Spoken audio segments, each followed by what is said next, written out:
Well, good morning and welcome to the third and final day of competition at the Antalya Grand-Prix 2018, and it's a very warm welcome to Neil Adams. What can I say, Sheldon? We've had 2 days of absolutely amazing competition and here in Antalya, and it has been good ippons, and we've seen some surprises, haven't we? A surprising first day. A rush there from Kosovo, 2 gold medals and a silver, and a good day yesterday from Sweden with 2 gold medals, and so we're hoping for more of the same today. Some good ippons as well, and I thought it was very well refereed as well. I thought the referees had control of no real controversies, just small things.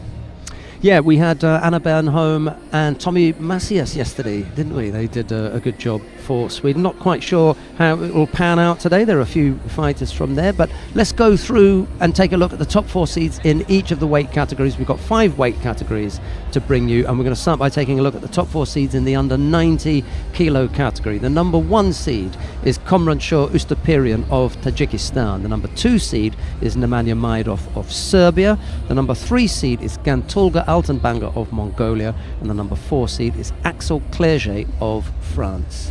That's quite a lineup, isn't it, actually, for the under-90s. I think it's one of the best in-depth of all the categories, just looking at it there. And, of course, the men's world champion, Majdov, who was an absolute surprise at the World Championships for Serbia, he's down there in Pool C. But I think Ustaperian, of course, a lot of experience.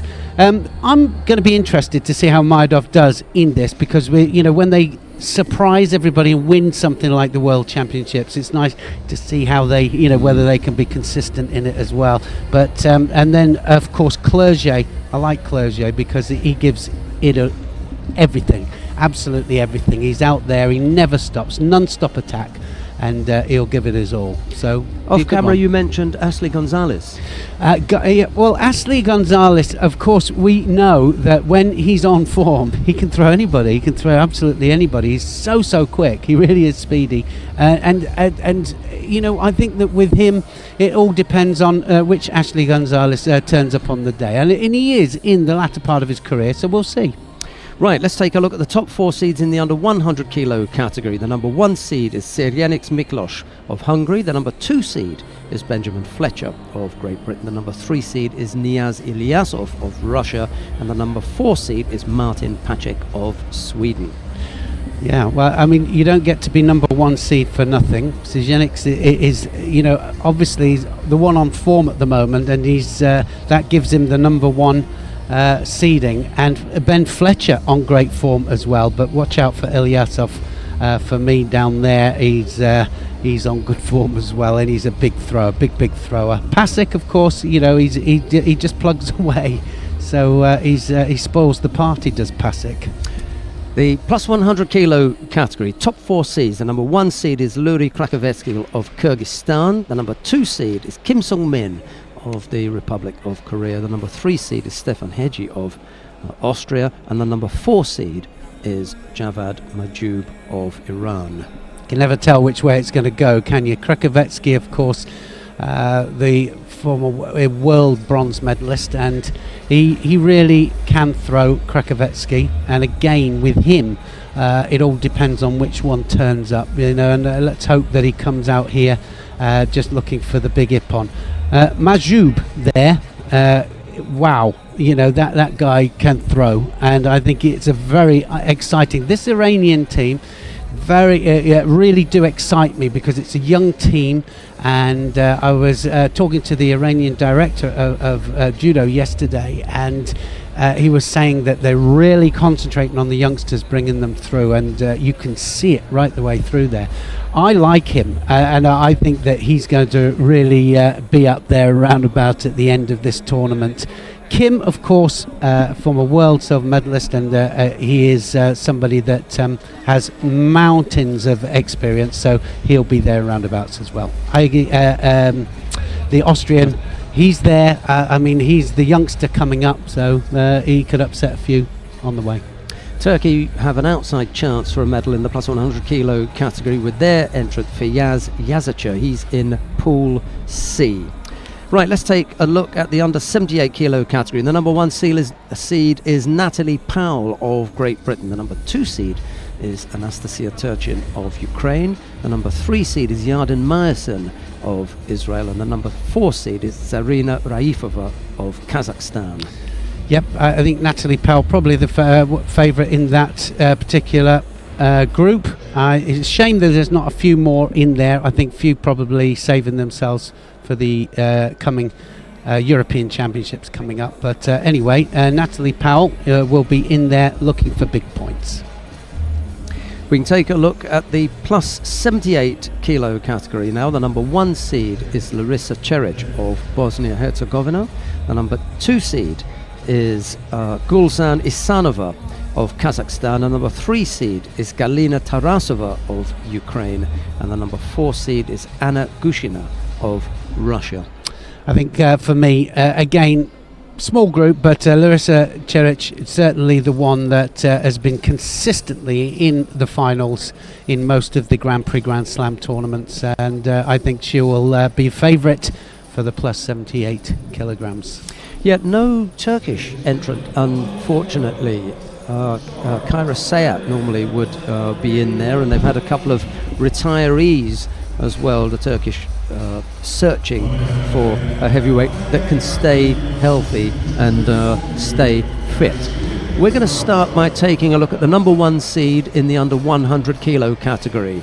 It's Sergenix Miklos of Hungary. He's up against Zari Kenchadze of Georgia. Always a tricky start if you've got to face a Georgian in the first fight. And I'll just tell you quickly that if you want to watch any of the other mats, because we've got 3 mats here, if you want to watch mat number 1, just click on mat number 1. If you want to watch 2, then click 2. And if you want to watch 3, because Ben Fletcher of Ireland is down on mat 3 against Aaron Farah, just click on 3. If you click on the little icon that looks like a microphone, then you'll get the commentated channel and you'll go wherever Neil and I go. And we're going to go to mat number 2, the opening contest in the under 100 kilo category. As I say, the number 1 seed Sergenix Miklos of Hungary is up against Zauri Kenchadze of Georgia. It'll be Sergenix in the white judogi, Kenchadze in blue, and the referee in the middle for this one is Cho Min-sun of the Republic of Korea. Yeah, we've seen quite a few new Georgians out here, and Kenchadze here we haven't seen before, so it will be interesting just to see how every one of them that's come out so far in every one of the weight categories has been a real contender. So their juniors and their 3s and 4s, I mean, they're proving their depth in all of the categories, the Georgians. And don't forget that he is fighting the world number 1 at the moment. Kajenix is the man on form at minus 100 kilos.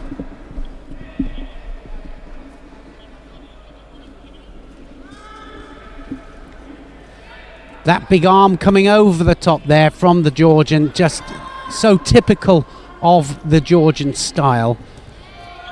But he'll have to realise that he will have to attack straight away off it. Anything unorthodox.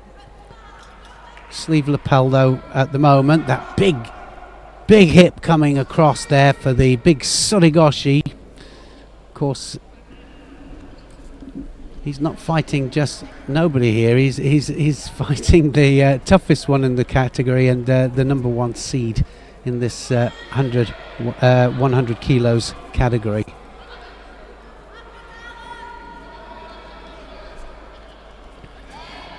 And like Sheldon said at the beginning there, you'd like to think that you can come out to an event here and just kind of roll into it and not warm up with your first fight. You can't do that now. It's so competitive. But what you can do is just feel your feet. But when you got somebody like this throwing bombs across there to control your head, and you think, my goodness, mind you, that's going to be a score. Was Ari scored there?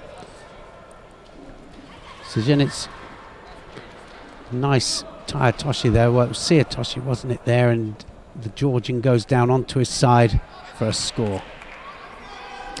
Yeah, Neil's point here really has to do with the seeding. You come here as the number 1 seed, and you know that you're not going to face number 2, 3, 4, 5, 6, 7, 8 in the first round. So there's that little feeling, well, I'm okay because, I'm not going to face any of the top 8 seeds.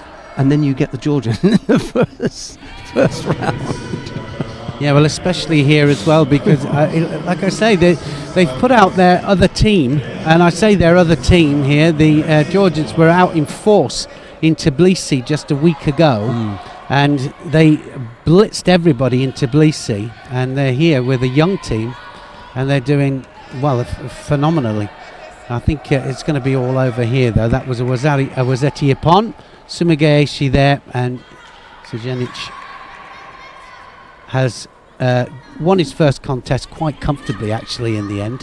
He got to show there that it's not a false ranking that he's got. There is a time during the qualification. No, there's a time during the 4-year cycle where sometimes the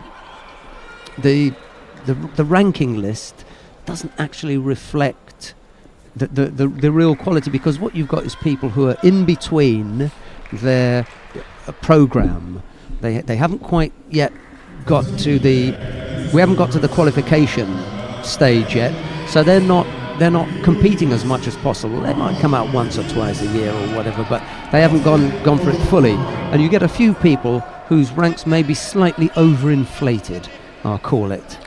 Yeah, not for him though. But not for really Semifinal. No. He did a good job there.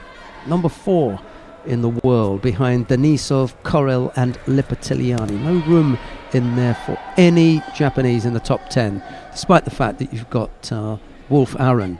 And that again illustrates the fact that he's not yet underway in his cycle. When you get to see Wolf, then you'll know that he's serious. But he's been, sparing with the number of times that he's turned up. And the rest of people have been banging away at various competitions. Serianix, Mamadov, Nikiforov, Fonseca, Gazimov, Palchik, Fletcher. You see them all the time.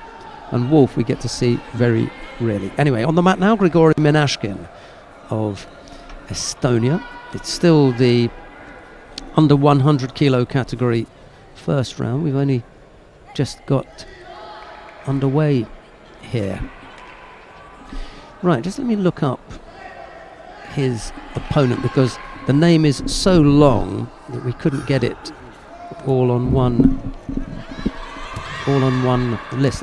It's Bater Hojamu Hamedov. That's the one. Number 53 on the world ranking list, from Turkmenistan. Well, I'm glad you said that, first of all. That's not a bad one, though. Well, it's not very often, is it, that you can't fit the whole thing. No. I had it Even once when I was announcing at the Olympic Games, and it had another 2 parts to it, actually, that couldn't be fitted onto the scoreboard. So, Hojamu Hamedov, that's our boy from Turkmenistan. I think who's the other one from Turkmenistan? He's the one attacking at the moment there. Nice Uchimata. He's really taking the fight there to Minasin. I think it's Tajikistan that I'm thinking could be. About. Oh, we got caught there. Well, we're going to have to say it again here now. I'm going to try and do what Dennis van der Geest does. He hopes that they lose in the first round and he'll only have to say their names once, but it doesn't happen this time. No. Menashkin gets caught. Yeah, he'll be angry about that. He's experienced, Menashkin. Yeah. As Hamamadov goes through, and he is in the second round there against Sejenic. What I tried to do is to divide that name up and almost look at it as, 2 names. So Hojamu, that's easy to say, and then Hamedov, that's easy. Hojamu Hamedov. Just rolls off the tongue, doesn't it? After an hour I'll take or so. your word for it. Right, coming up next, Jose Armenteros of Cuba is up against Erbol Rustamov of Uzbekistan. But there's a bit of a battle going on down on mat number 3. So if we can go down to mat number 3, Ben Fletcher, the number 2 seed in the under 100 kilo category, is up against Aaron Farah of Austria. It's Fletcher in the white judogi, Farah in blue. We'll go down there in a second.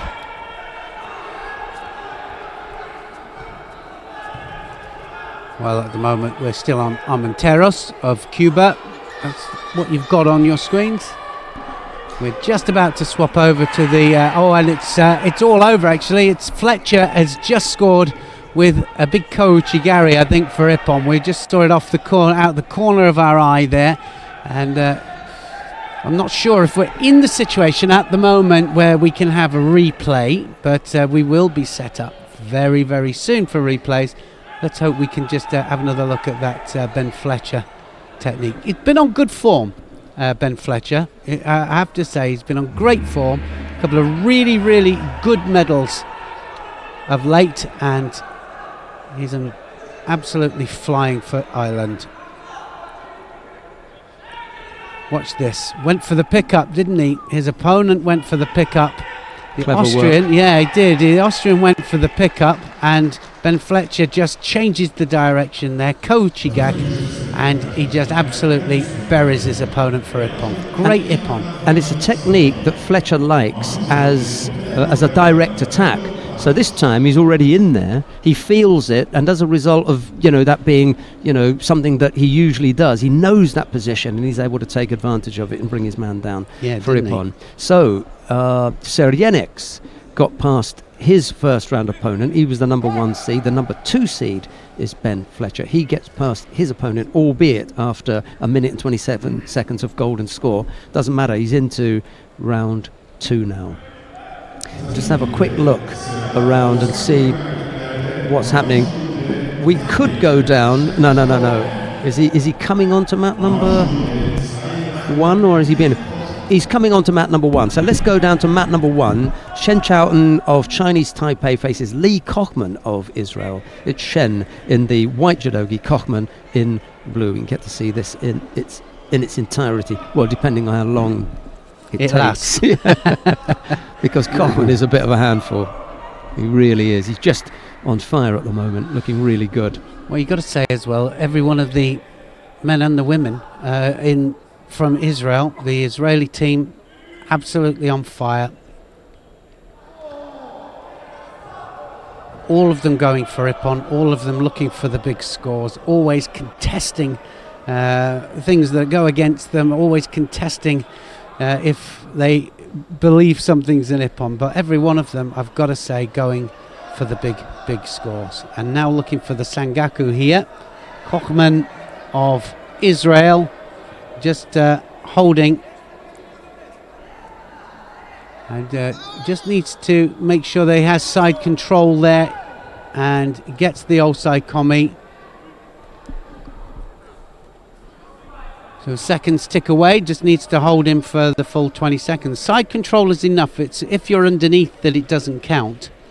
And now he's got absolute control of his opponent. Just a quick look up at the clock there. He's already got the Wazari, that ticked up at 15 seconds, and now 20 seconds gets him the Ippon. So Kochman goes through.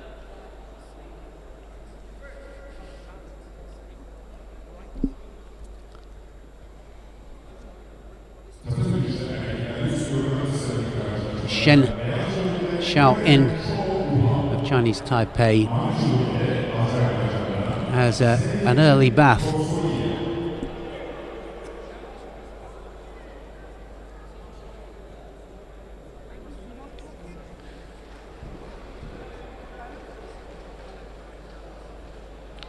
So Kochman now will go through to fight Clerget of France in the next round.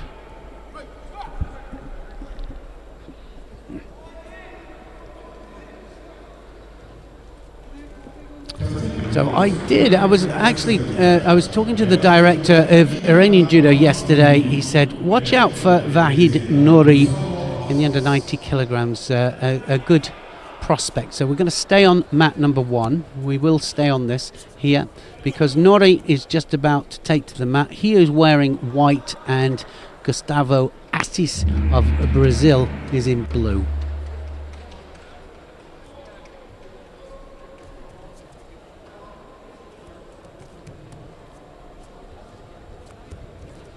Starts off with Sodi Surikomigoshi there, the Brazilian.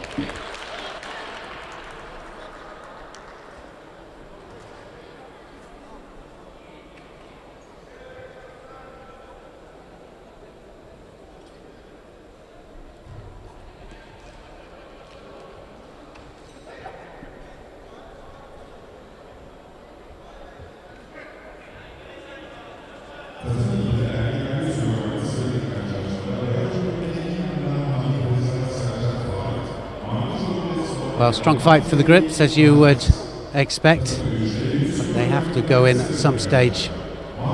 Within 35, 40 seconds, they'll have to attack, do something. They can't just block out. Get quicker penalties if they just block out completely. He's just having a look at his sleeve there. Nothing wrong with a strong grip as long as you're attacking off it.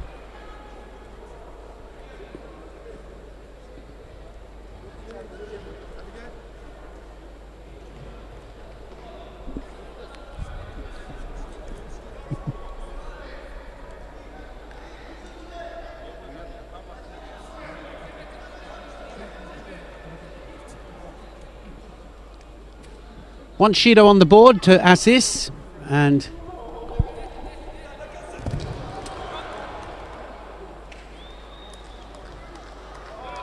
mat number 3, they seem to be going through pretty quickly there.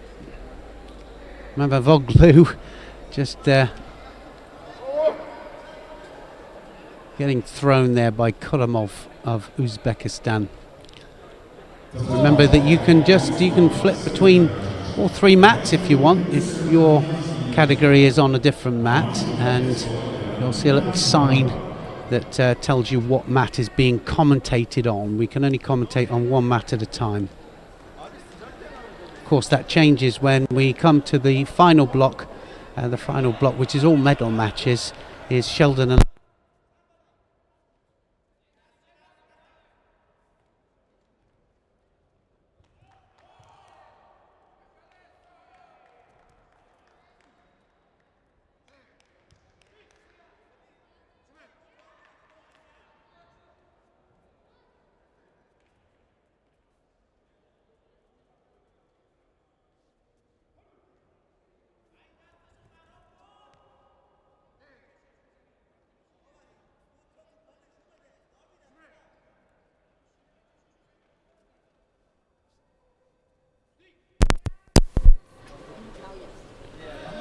well, we're back with you now. Just a little bit of a problem with the sound, so you'll have to excuse us for that. But it just went off momentarily. So if you just lost the sound, you know, we're back. We're back, and that's going to be a score. I think he'll have to give a score for that. That was a Wazari score, landed on his side, and it was side to front, wasn't it? And I know some of you will be looking at that thinking, not a score for me, but that line probably could be more definitive.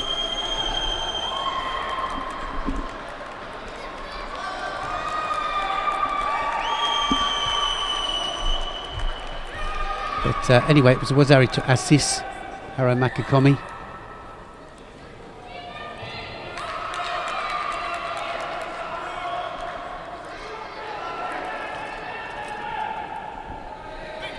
Well, that's interesting. One of the seeds in the under 100 kilos, Martin Pacek of Sweden, being held down by Admian of Russia on mat 2, and that's one of the top seeds out in the first round. So already a little bit of drama starting here, early morning, and we're just going through the preliminary rounds, but you never know what's going to happen. You really don't. Juji Gatami roll. This is nice to see. Let's see if he keeps it under control. He'll go again on it, surely. He just needs to come back up, readjust his balance, go again. Doesn't need to. Assis wins by a Wazari, and Nori of Iran is out. We're going to stay on this map because I want to see Ashley Gonzalez of Cuba, who's going to come out here against Al-Gharasi of Iraq.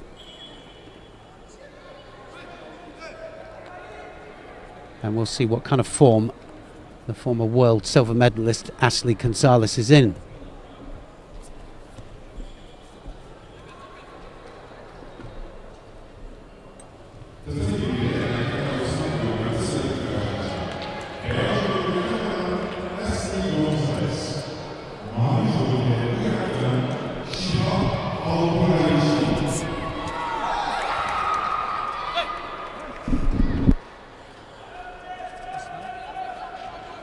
Okay, just go to map 3 then. Let's go map 3. Well, we're going to have a little change. We're going to go over to map 3. We have Ilyasov of Russia. We're going to stay on map 3 here because Ilyasov, for me, one of the favourites in the minus 100 kilograms category. We'll let you know how the Ashley Gonzalez match is on map number 1. And the reason we changed, just a little blip with the sound again. So until we get that sorted out, we're coming down to mat number 3. He is against, Ilyasov is against Randall, Milan Randall of Slovakia. And, well, like I say, a massive, huge thrower, Ilyasov. Let's see what kind of form he's in. Ilyasov is in white.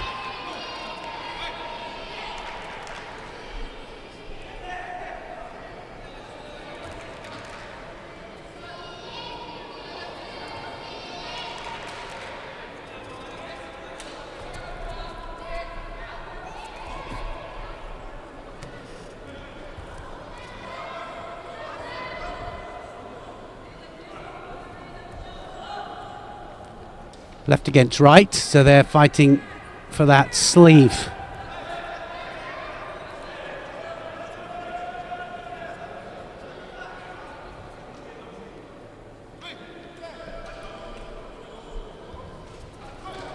Well, I think, oh, that's it.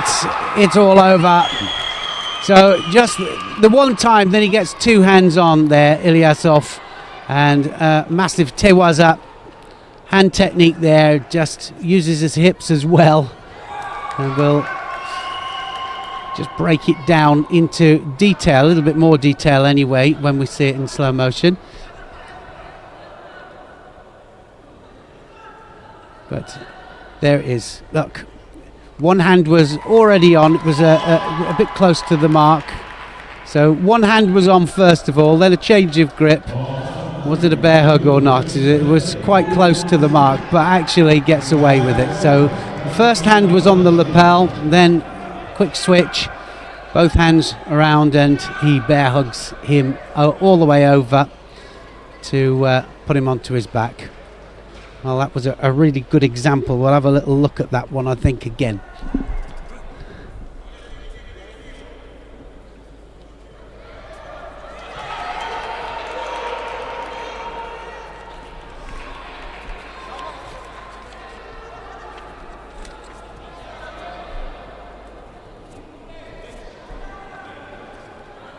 This next match-up then, Ramashvili of Georgia against Liu of Chinese Taipei.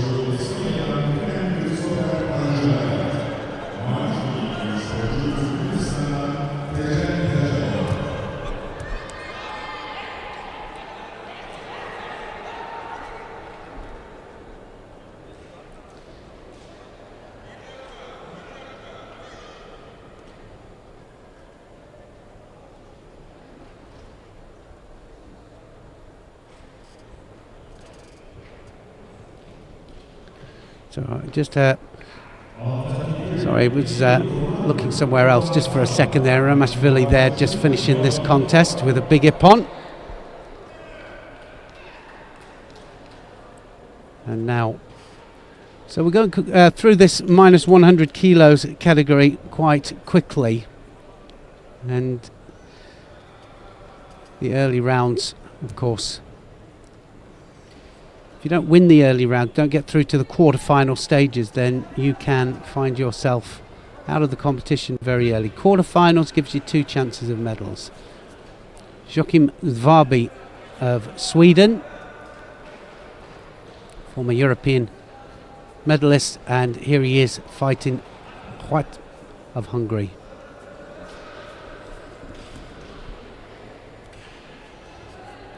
So he will transition into Newaza. He likes his Newaza.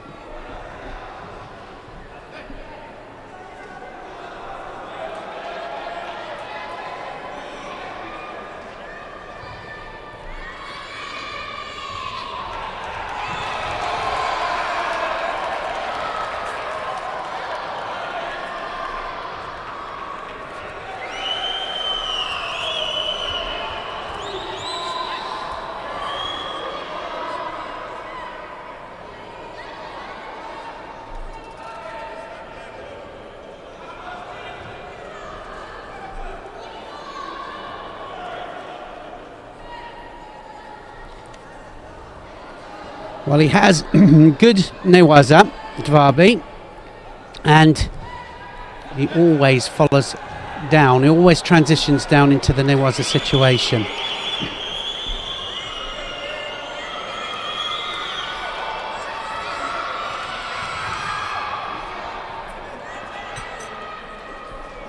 Well, Shido's being handed out there, and then the two judges say no.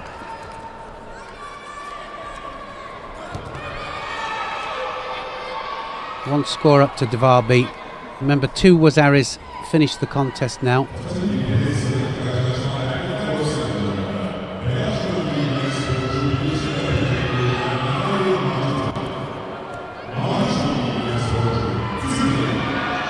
Well, let's hope that doesn't score the second Wazari. I think that's one of the problems with where the Wazari starts, is that if 2 of those can finish the contest, not a good thing. Now, have a look how he'll lift him off the leg, and then it'll all be about getting that leg out. Has he tied up the top half? That's the problem. Needs to tie up that top half first. Just didn't have the control there. All over him in Newaza, Dvabi of Sweden.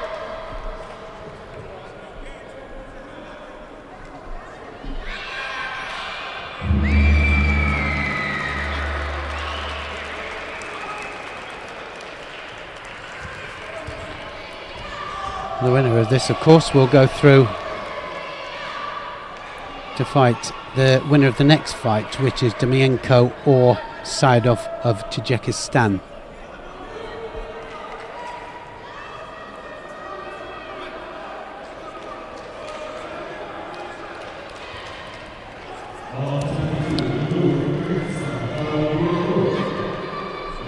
Good matches.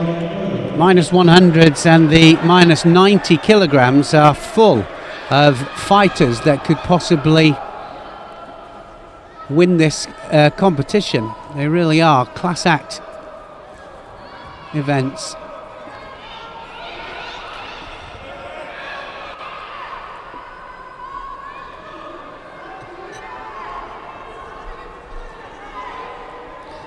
Another chance here just to take this leg out.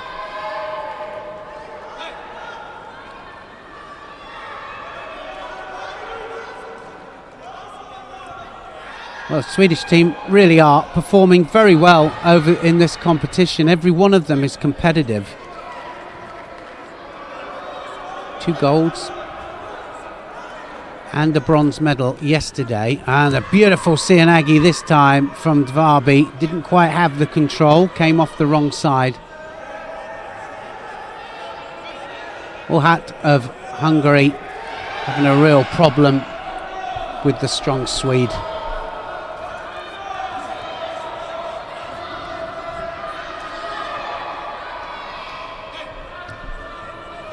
Saw a lot of interesting situations yesterday with some good transitions from ground down to up to standing.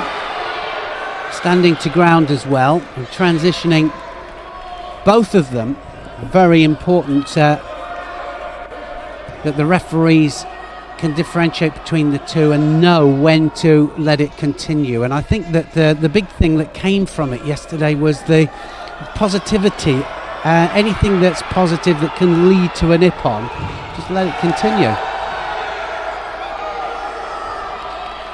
30 seconds left then. Oh, he's going to pull it back. He has pulled it back.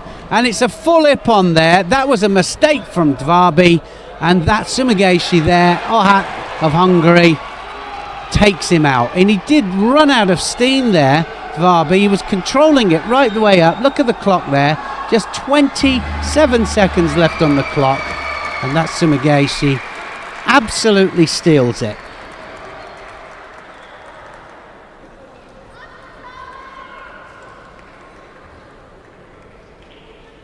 Well, he'll be really angry about that. He nearly beat him on the ground a few times as well.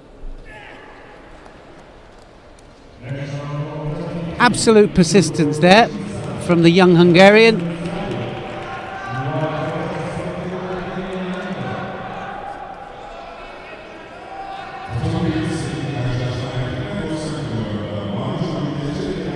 Very despondent Swede, just walking off the mat there.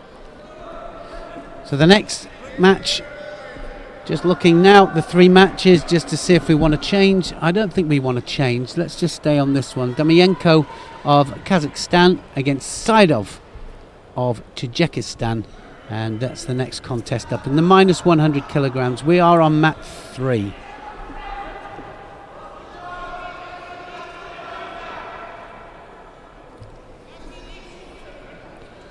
What a great start to this third day of competition. This beautiful country, and I've got to say that Antalya, for a backdrop of, for a Grand Prix or a Grand Slam tournament, absolutely beautiful. This resort city, it used to be a port, a Roman port 2,000 years ago, and still a port now, but it was the Romans that put it there. Something's going to happen here. Oh, now then, counter to a counter. Kayashiwaza at its best there. Don't forget that any Kayashiwaza, you can't use your back, your own back. If you're performing the counter, you can't use your own back to initiate power off the floor. So you can't touch with your own back on the floor. You need rotation.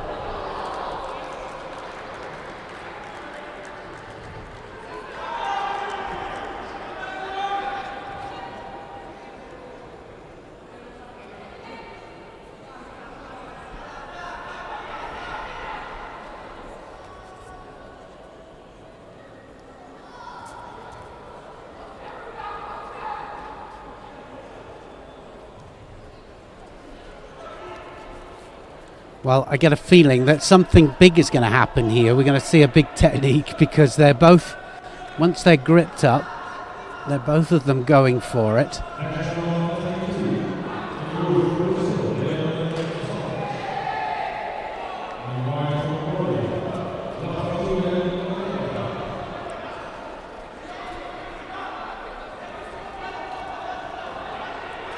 And this is the moment now when something will happen. Strong grip there on the sleeve and lapel, pulling the head down of Saidov, but not looking, shouldn't be looking for penalties just off that, not just pulling the head down. He's not going to just get a penalty for that, and the referee did a good job with that, quite rightly so too.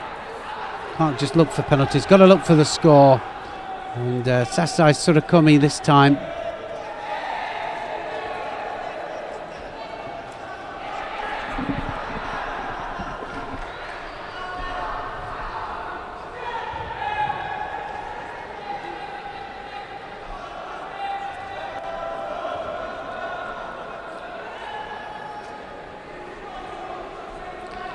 Well, some great matches going on all three mats actually, so if you want to just go on to 1, 2 or 3 just to have a look, see which one you want to see. If you want live commentary, of course, I'm not going to change, not yet. I just we'll stay on this one first of all. I keep thinking we're going to see a really big score here on this mat. Damienko here in white,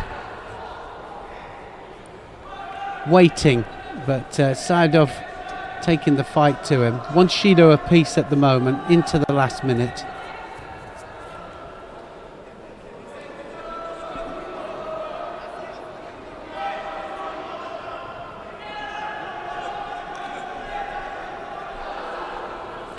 So a second penalty up to Saidov. That means he's got to attack now.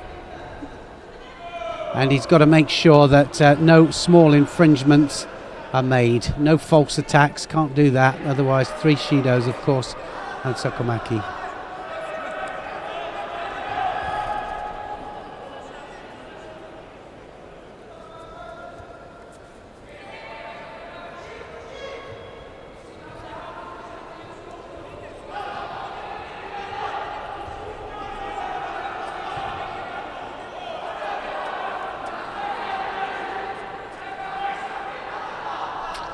Well, all taped up.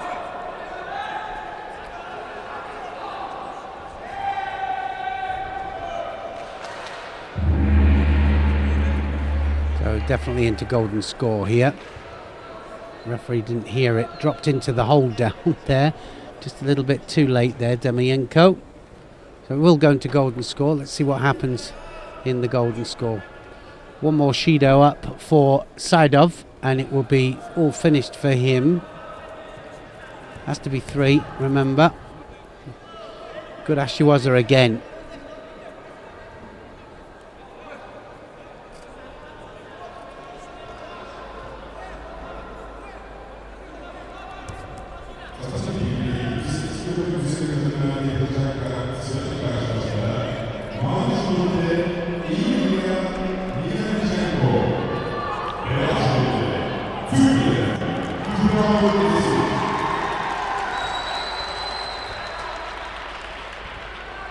Uchimata this time. I think this might be decided on a 3rd penalty, actually. Golden score, of course, can go ad infinitum. It can go 5 to 10 minutes if they're both attacking, no infringements, and they don't receive 3 penalties. The longest one is about 11 minutes. Osodagari, it's all over. What an Ippon, under pressure there from Saidov. And Saidov, we'll have a look at it in slow motion. We'll see how he goes into it. That was a technique under pressure from Saidov of Tajikistan. But that's a particular situation.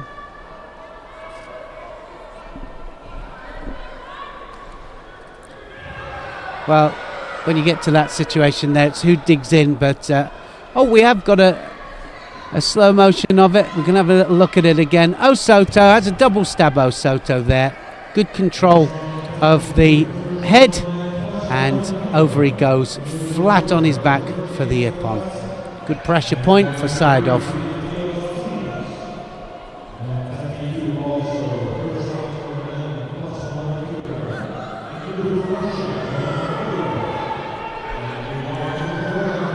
Well, let's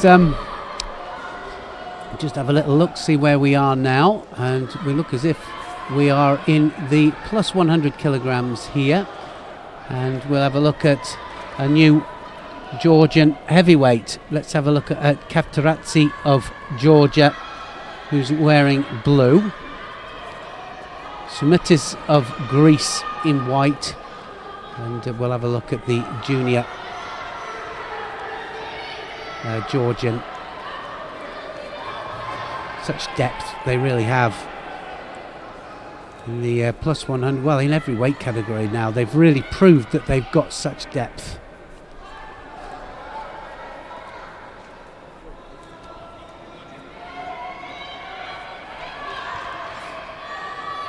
Well, they have to attack. They've got the grip now, they've got to go in.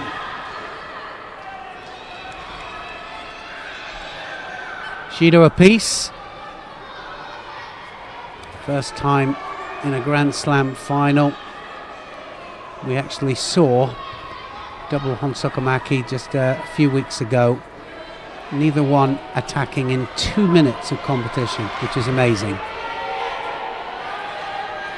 Exact opposite, actually. Oh, look at that Sakeshi there. Now then, was it Ippon? Was Ari given? And he's following it into Newaza, just needs to hold for 10 seconds. Wasn't quite on the points of the shoulder there. and he holds him for another 10 seconds to get the ippon. Beautiful Sakeshi though.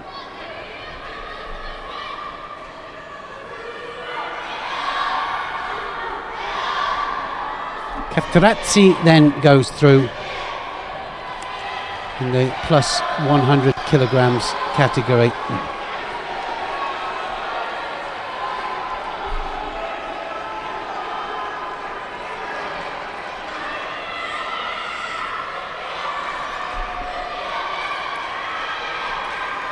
Two Georgian heavyweights here being shown, the other one up and the other Pool A, Kakariadze, who is fighting the Russian Babikov, but that comes a little bit later.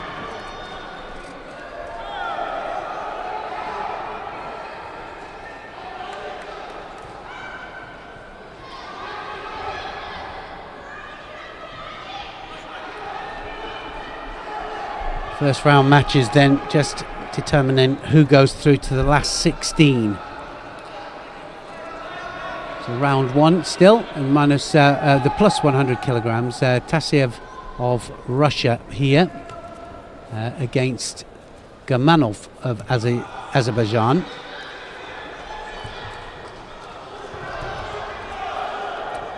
Oh, and this looks like it's pretty explosive as well.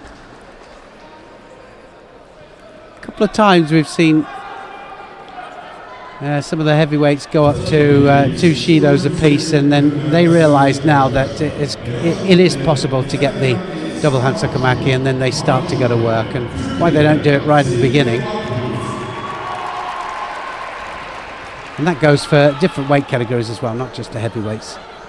Now, is he going to do the double lapel turn? Tried the double lapel, couldn't get the leverage.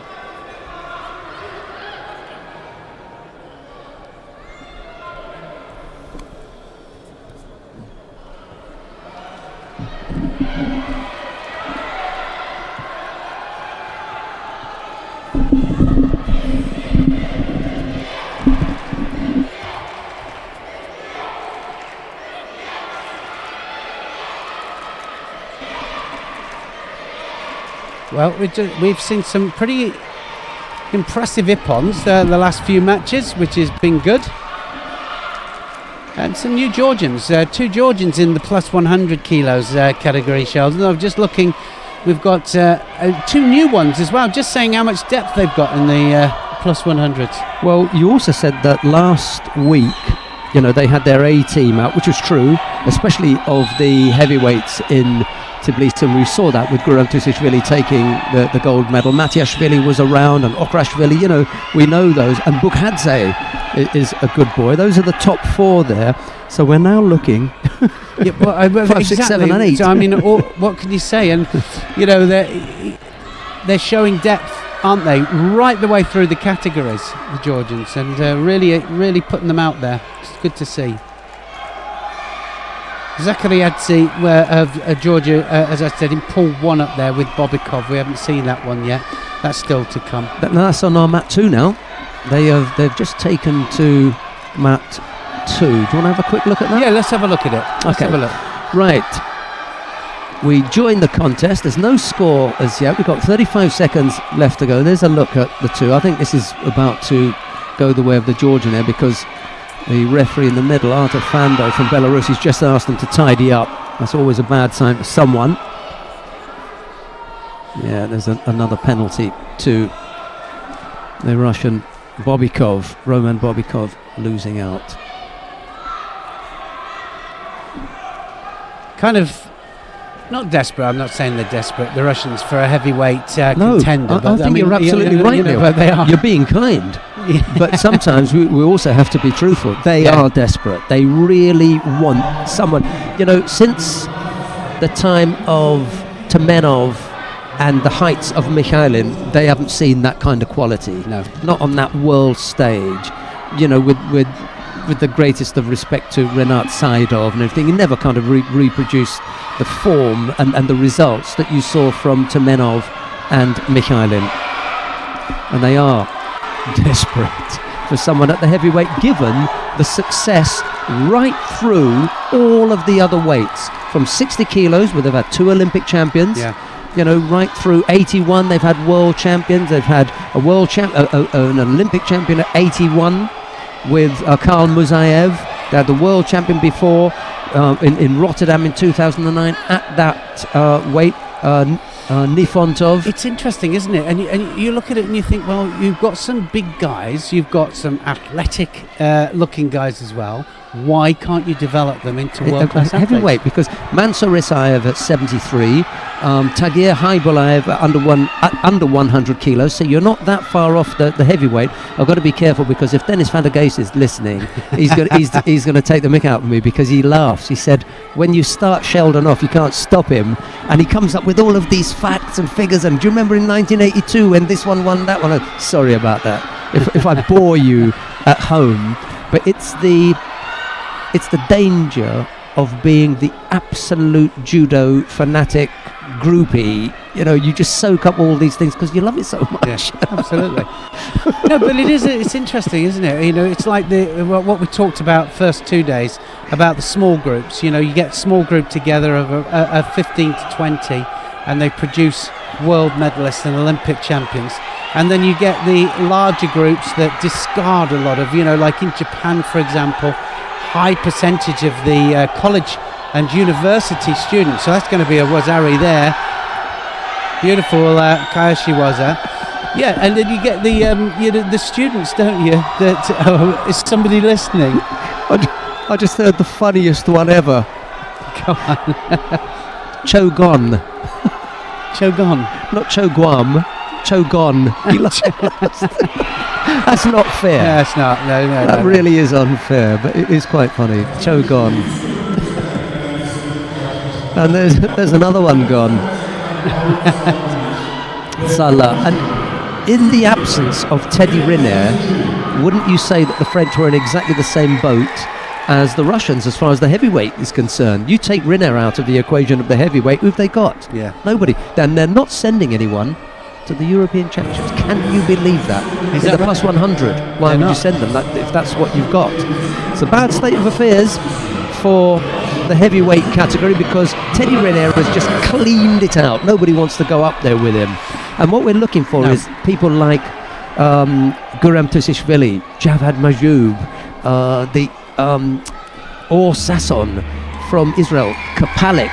They're all ex-100 kilo fighters going up there. But it happened in the under 48 kilograms category in Japan, and she kept them out absolutely for so long. Good call. And then when she retired, all the other ones came up. They came in again. Yeah. That's the only way to do it, you know. But when you get somebody superior, they're obviously going to get all the big trips. Yeah. Mind you, saying that, you know, and now if you are a really good number 2, you get a chance, because there's so many in 2 of the weight categories. Yeah. No, well, you get a chance of double representation at the World's Championships. On the mat now, Burak Serbst of Turkey faces Jonas Inocencio of Brazil. Serbest in the white judogi, Inocencio in blue. We saw him last week, didn't we, Inocencio? He was okay, he had a couple of good fights. Well, I think this Brazilian team has done the rounds, haven't they? They've done Tbilisi and now they're here. So it's a double up for them. I was off for a while because I wanted to see what was happening with Ramin Safiye of Iran. He got a shoulder injury and they're taking him off to hospital to have a look, just to make sure, but it could be a dislocation, I'm afraid. It certainly looked to me, you know, that kind of pain. He walked past me here and you can see it in the face. Right, and I'm just going to go off to have a word with our doctor again, because he was treating him just to make sure when I'll be back. But Niels, right. You know, he loves it up here. I'm having a ball. He's into it. I should be back in a moment. Yeah, he's doing great.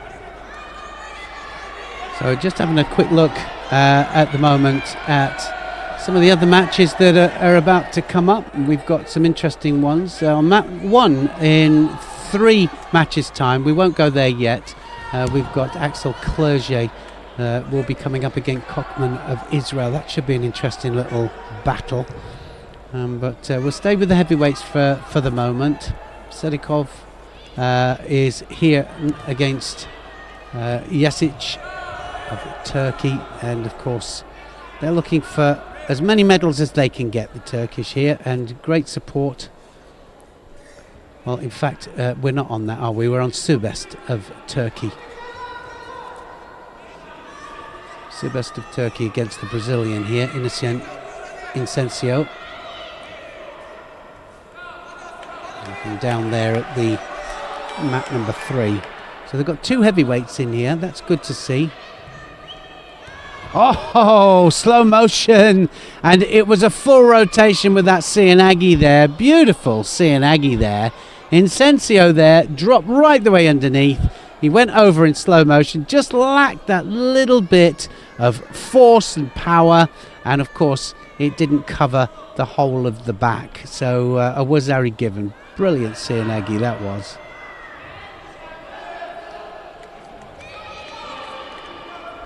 And can he do more of the same?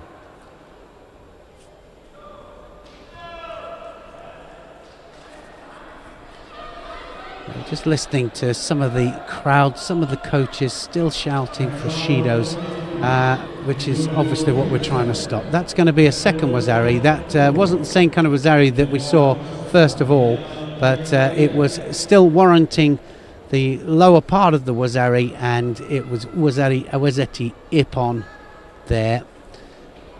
So 2 different types of Wazari, but they still finished the contest.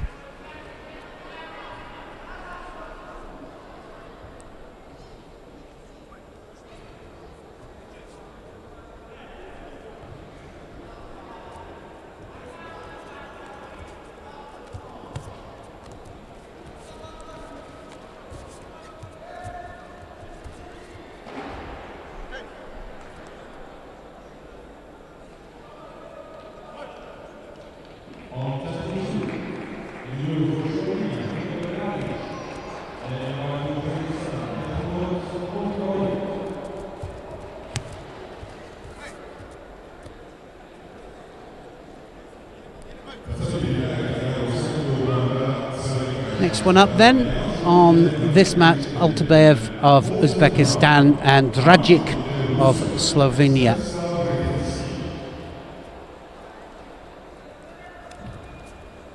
We're going to stay on this one because the Uzbek here, very exciting. Left and right techniques. Formerly at minus 100 kilograms, so looks quite small for a heavyweight. Very compact.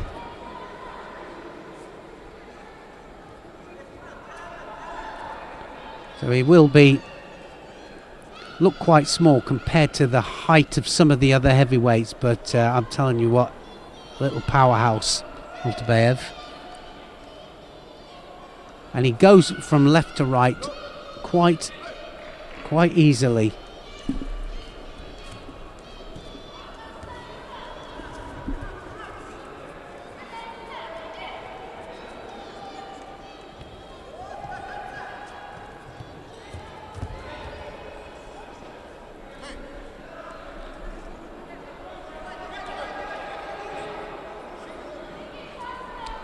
Dragic gets Shido there, not attacking.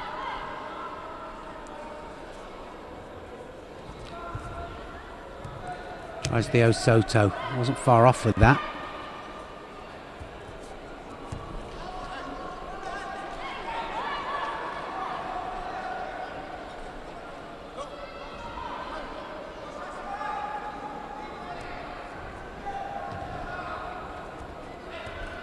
A lot of his techniques going off the sleeves here, Altabayev. Poke in the eye often happens.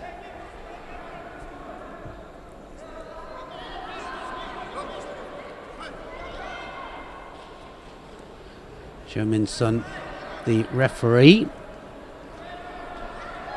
former Olympic and world champion. World medalist at 3 different weights, I think she was. Just keeping control of the big boys.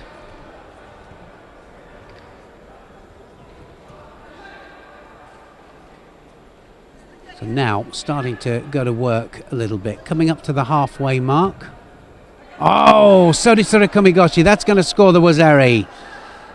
Well, he threatened it a few times. This time, though, tied up the sleeves right the way underneath.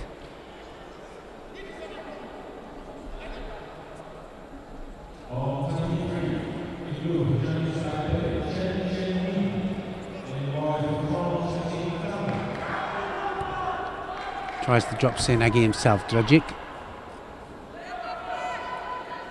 Still a long way to go here if he's hoping to just waste a little bit of time.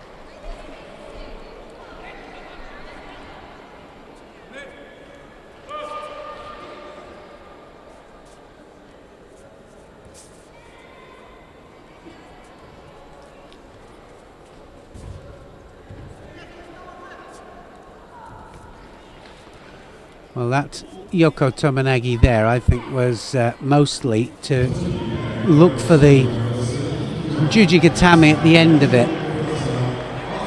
It's got to be a clear differentiation of Juji and then Juji Gatame. It's got to be clear that they're going for the score for the Tomonagi first. Has to be clear. You mix the two together and you might find yourself in a little bit of trouble and possible penalty. Axel Clerget is on mat number 1. As soon as we've finished with this mat here, we've got a few seconds to go, and we'll move up to mat number 1 to have a look, because that was a match that I particularly wanted to see, but we won't change yet. Let's just have a little look, see if Altabayev can sustain this score.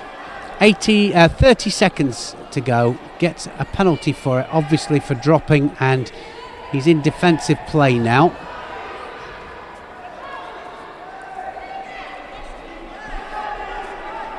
If he's not careful here, could find himself in trouble.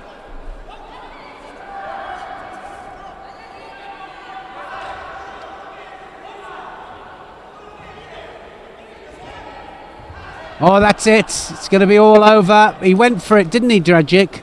He went for it, and Altabayev catches him with a Haramakikomi for a second score. So now, if we can just swap it over to mat number 1, and let's have a look at the match that's happening at the moment. Axel Clerget of France against Kochman from Israel. Only one penalty in it. Axel Clerget has got the penalty, and I said that he's all action, and it's all about the Kumakata here.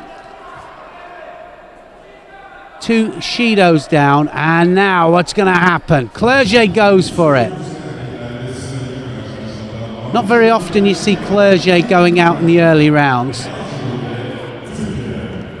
Still plenty of time though, 2.5 minutes still to go in this fight. But one more penalty and it'll be all over for Clerget.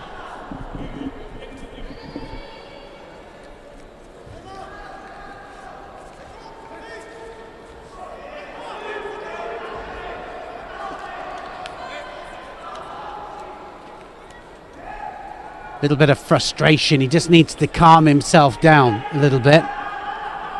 Kochman fighting a good fight though for Israel.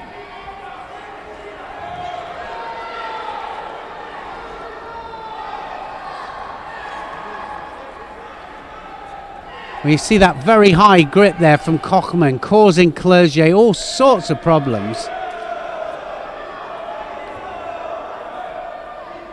Well, that was a good technique, good attack. You can see here, struggling just a little bit. 1 minute 44 seconds still to go. Plenty of time, but not when you're tired.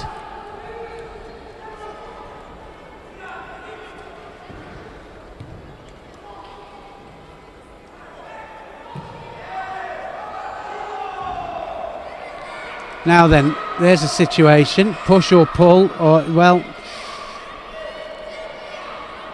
difficult to know how to play that one. I thought Kochman was pushing absolutely with the intent of getting a penalty, and I believe that's what should be penalised, because just backing somebody up. I think if Clerget ran out, that's different. You give it to Clerget. But I think the referee wants to go for a third penalty for Clerget. I think one penalty should go up to Kochman to stop him pushing out. That's it. And he gets it. So that's a really good message, that, from the referees and from the referees commission. Stop doing it and let's have a proper fight.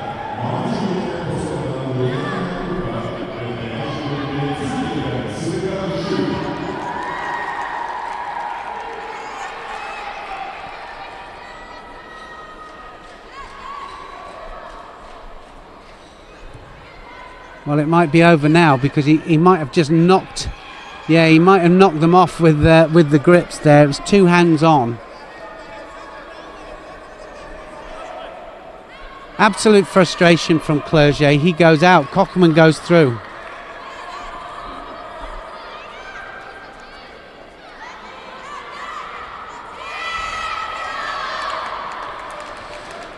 Well, I think we have to give a little bit of slack when it comes to the Kumikata, especially at this level, because sometimes when you get somebody trying to get hold, trying to grip up, not always that easy, and to attack at the same time as well. But anyway, that one went against Clerget. Clerget will not reach the last 8 this time. He's out.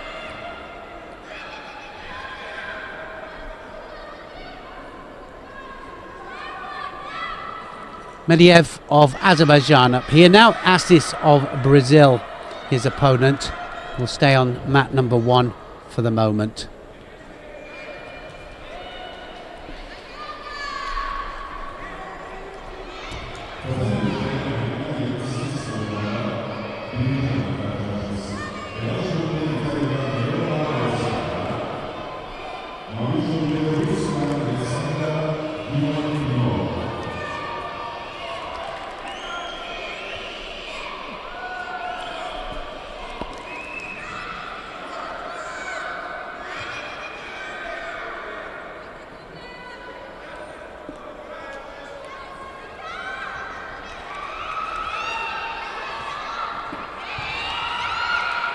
Assis of Brazil then. This is round 2 now of the under 90 kilogram category. The winner of this goes through into the quarterfinal stages. And remember what we said, that only the quarterfinal stages do you have any chance of fighting for medals. Lose before that, you're out.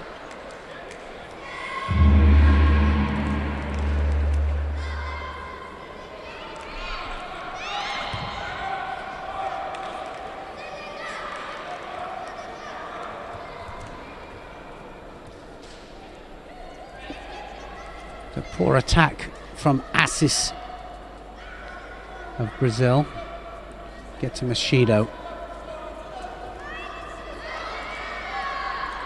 Big throw, Medvedev. He just needs to grip up. And again, that's what I was talking about here. We have to have something that allows for the build-up, and and that's what it is. I think it's if it's progressive Kumikata, then we should allow it. I think if it's negative, then we need to penalise it quickly. You know, the one that's not allowing purposely the other person to grip up, the ones that are actually going across there and trying to grip up. I had it one time, final of European Championships, and very frustrating when you're fighting 2 different fights. It looks like there's just a flurry of grips, but it isn't.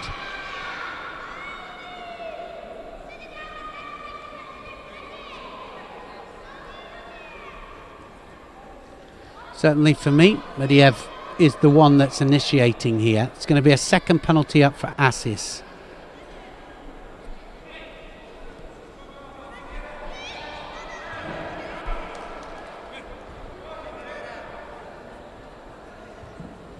Cross grip from Medvedev. Needs to go in immediately. Anything unorthodox, it's got to go in immediately.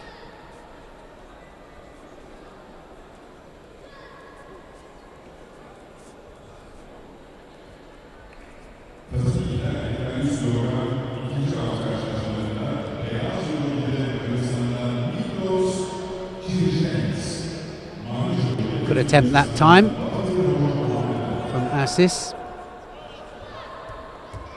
He's got to go now, hasn't he? 1 minute 22.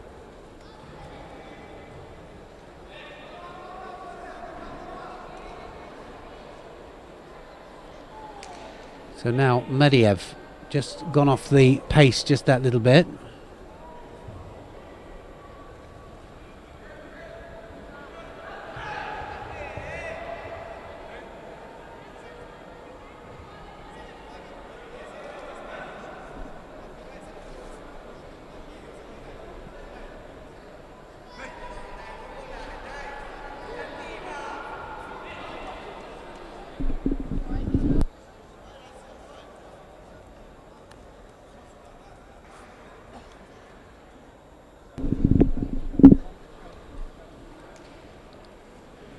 Seconds left on the clock here, and third penalty goes up to Assis here, and so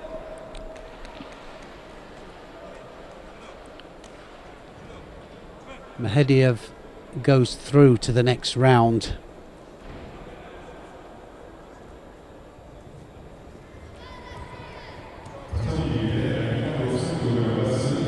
He'll go through to fight Kolkman of Israel in that next contest. So another opportunity to have a look at Ashley Gonzalez here on mat number 1. We're still on mat number 1, and Mazhov of Serbia, his opponent, coming out in white.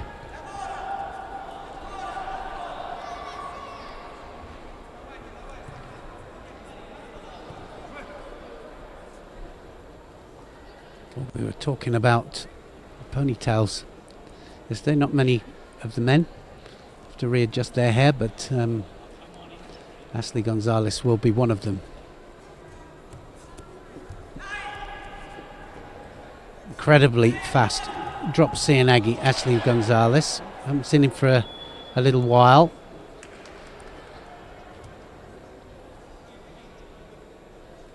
Former world silver medalist. Well, he can't get the angle there for the Cianagi, can he? That will look very, very awkward there. Mazhov with a very awkward style, and he's got his body completely turned to one side.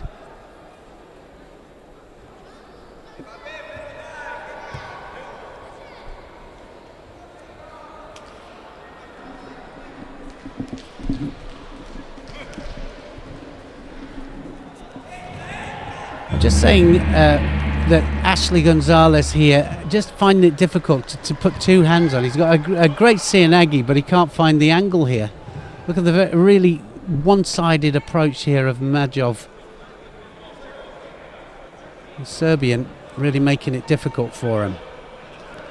2.5 minutes left to go. They're interesting stories behind both of these fighters. One is a little bit longer. The longer history is with Gonzalez, and then in the short term, what's going to happen with Nemanja Majdov, having collected the red back patch. Where do we go now?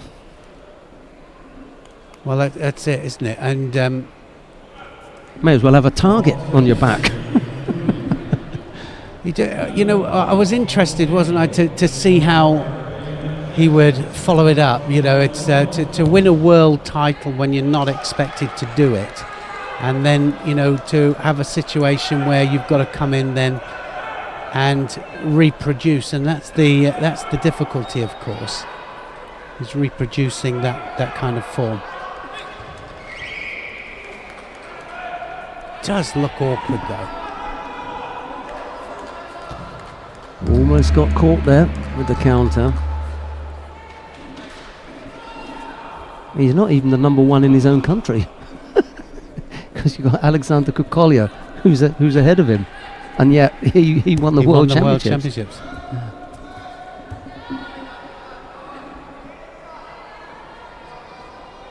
Again, another illustration of where you get that concentration. They're both up there.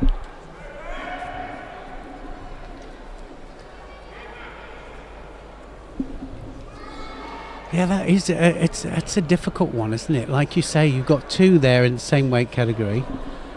Completely unexpected one comes through, wins a world title. I mean, at 90 kilograms as well, it's so competitive, 90 kilograms, and he just blasts his way through it.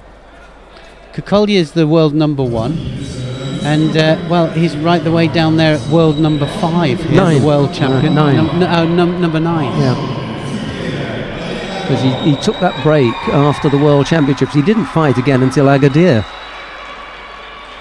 And then when he did, he lost in the quarterfinal and then lost in the repechage contest.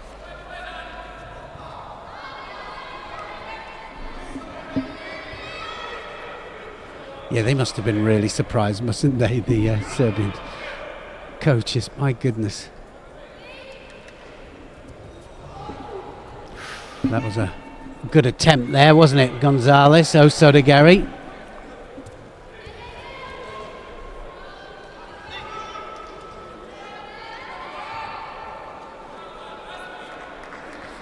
Interesting to see what the head-to-heads are with Kokolya and Maidov. They've probably gone head-to-head locally that we don't know about. Yeah. You know?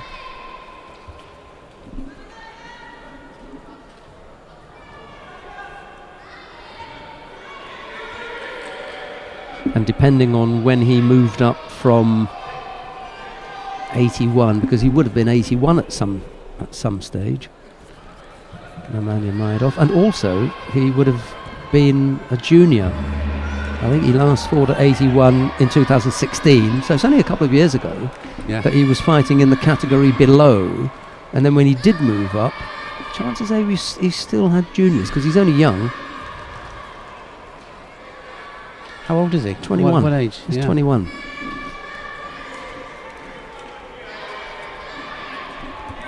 Second penalty up to Maidov then. So now Gonzalez and Maidov have 2 Shidos apiece. So they'll have to step on the gas a little bit. First attack there to Maidov. Got to get rotation on the Sianagi though.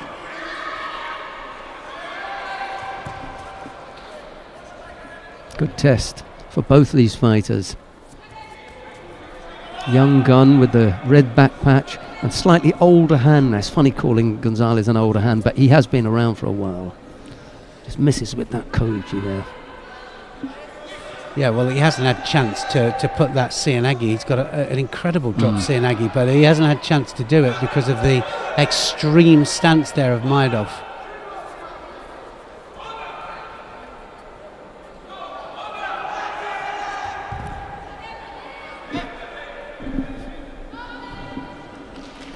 Well, it's going to be all over this, and it might just be. Well, which way do you think it will go? Well, who did the last attack there? Well, it was Gonzalez that came in with that Sianagi, so it's either the false attack, or passivity for Maidov. Yeah. To me, it's too borderline to say. Well, I would have said one way or the other. Just, he's going to go to Maidov.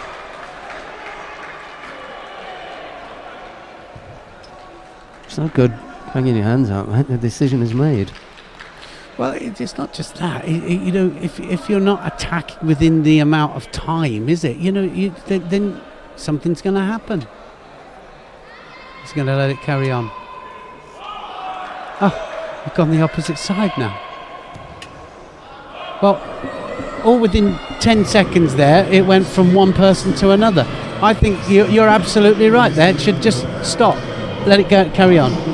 If you're not sure which way it's going to go, you might as well let it go on. Well, that wasn't clear at all, was it? Really wasn't. Right. Coming up next, Rafael Machado of Brazil faces Tejan Tejenov of Turkmenistan. Machado in the white judogi, Tejenov in blue. Clarity is the word, isn't it? Clarity. You want it transparent, and that was a little bit murky. It was more than murky, wasn't it? Absolutely. I like the Brazilian, by the way, Machado. Dangerous character. Nice throwing skills. He was around in Tbilisi. Good young Brazilian team, isn't it? Most of them can throw, can't they? They can. Yeah, a week ago he took the gold medal there. In Tbilisi. In Tbilisi, yep, last week.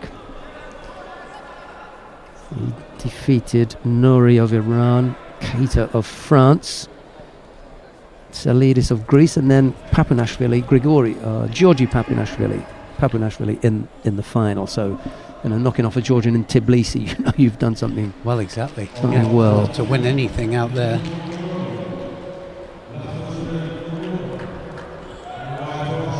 Extreme right to right, these two. Macedo doesn't quite know what to do with it, really. Wants that little bit of space. He won the Junior World Championships back in 2014. So as a junior, already showed signs, but that was at 81 kilos. That's a nice score there. Beautiful Sianagi. You said he could throw right the way between the leg there for the Sianagi.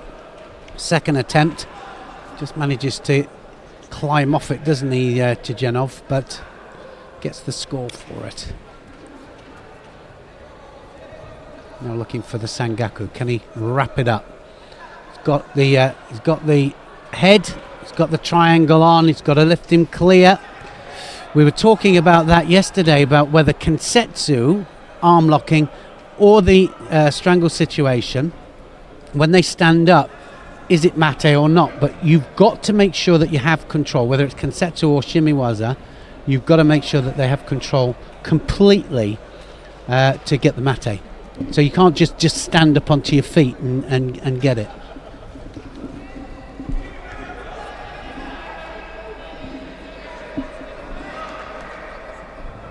That's done now. What a comeback. Did he call mate? Is that thought why he relaxed? Mate, yeah, he it relaxed. Must be, because he just went over. So yeah. I was wondering how on earth did that happen, because there was no resistance. No. So he'd heard the mate then. Okay, that saves him. He gets a Shido for it, yeah. Better pick up a Shido than give up your pawn. It's true.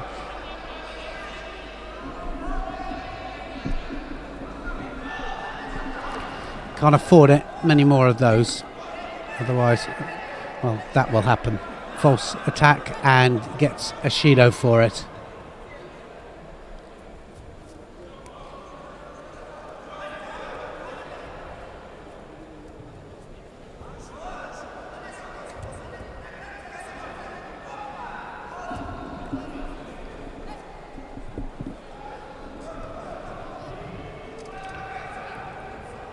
That was very close, that one. Drops Sianagi again. It's going to be all over. That's it. I think he's going to get the Wazetti upon for that one. Right the way between the legs again. He threatened the first time, then went right the way underneath again. Macedo then showing real class here. That will put him through to the quarterfinal stages.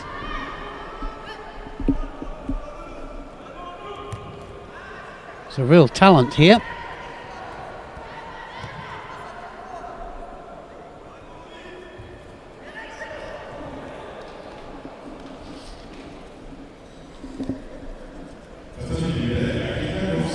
Right, we're going to stay in the under 90 kilo category.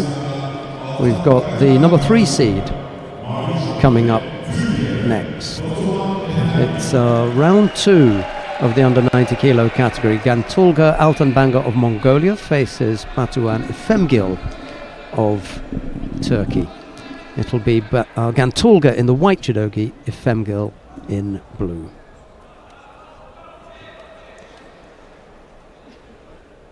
Nice series of contests coming up. Niaz Ilyasov up against Ramazashvili shortly.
thought about the left-sided Osotagari there, Gantolga, and then backed out.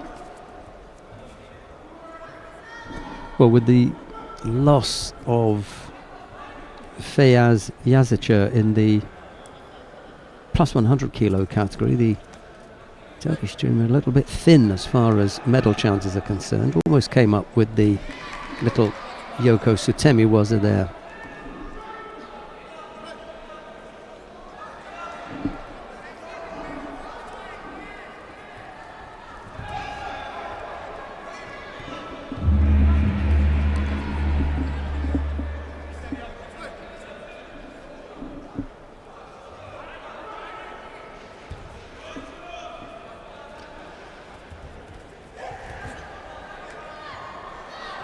Ushimata from Gantolga really threatened Efemgil there.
Just a single score to the Mongolian at the moment. There's a minute 20 odd left to go, and the Turkish fans just beginning to get behind Efemgil here. They're really going to find it difficult to medal today. Good effort with the Uranagi. No score, however.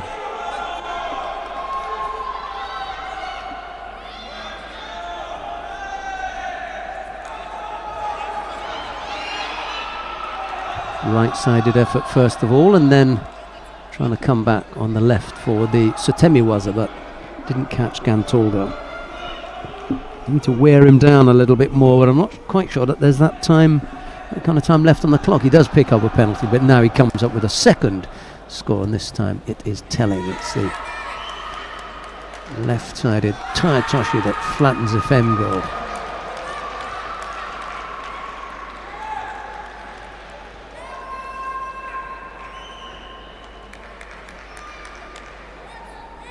Three Yapoons on the mats there. Mat number 1, the Mongolian. Mat number 2, Luli Klakovetskyl. And then mat number 3, the Russian, down on against the Georgian. Niaz Ilyasov winning out there.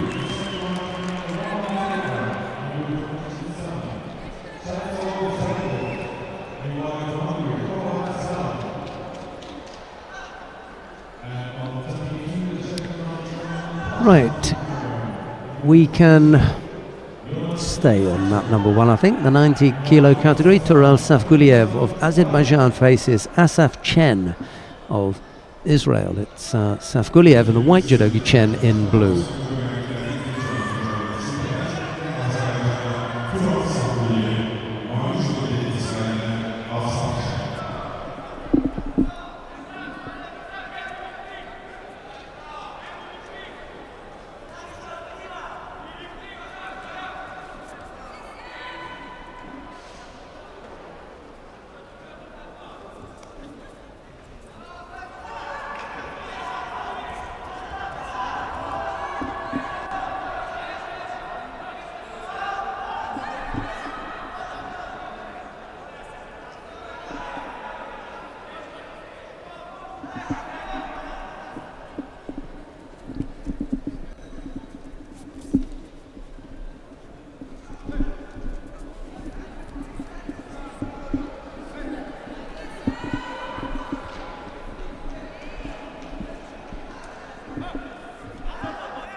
briefly in Osaikomi there.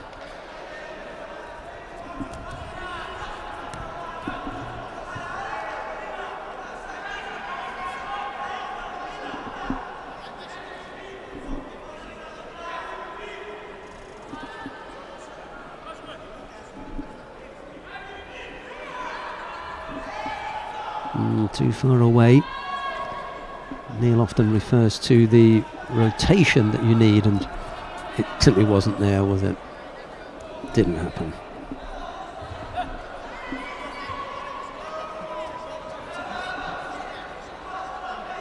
Left-sided effort from Safguliev.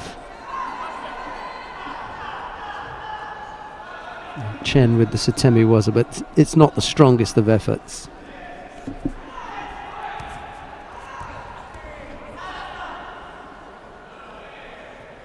Oh dear, it looks as though so weak an effort was it that he's likely to pick up a third penalty, and that's not what you expected from, well, it's not what I expected from Asaf Chen anyway.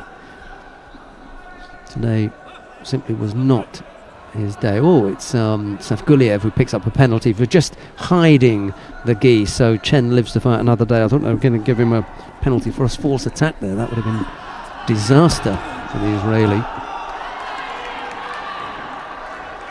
Nice effort, good score.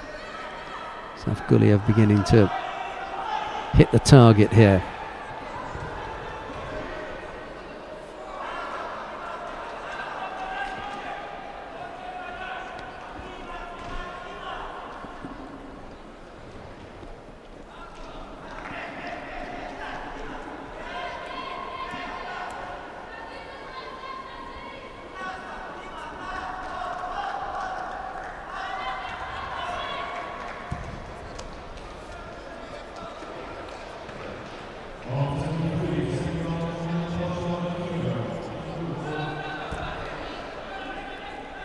Well, a second score there by Safguliev. He just had the beating of Chen today. Good work from the Azeri. Two good scores. Right, we're going to go to mat number 2 now. The contest coming up on mat number 2. Bekmurod Olteboyev of Uzbekistan faces Javad Majub of Iran. It's Majub in the white judogi, Olteboyev in blue.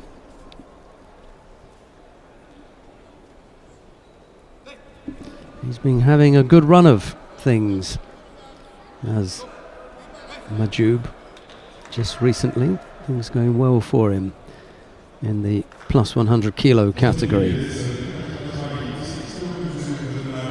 Climbing up the world ranking list as well.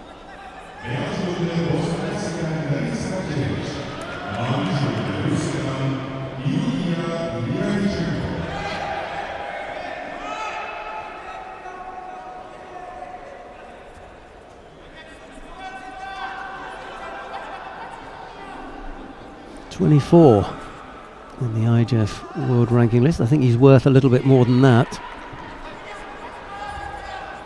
Oh, look at that.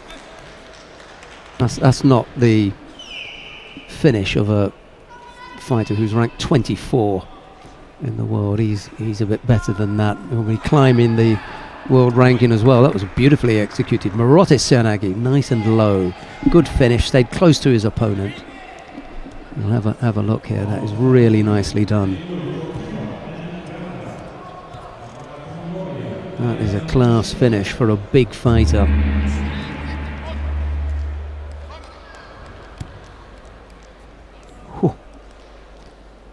Well, from one quality fighter to another. Naidan Tupshinbaya of Mongolia is coming up now. He faces Andy Grander of Cuba. It's Naidan in the white judogi, Grander in blue, and you'll have to go some to equal this man's record. A legend of Mongolian judo.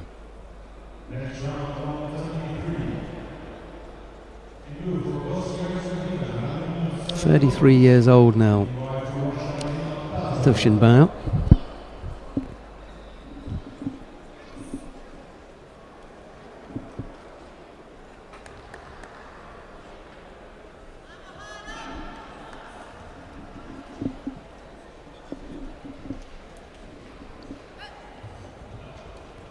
almost turned it with his hands on the way out.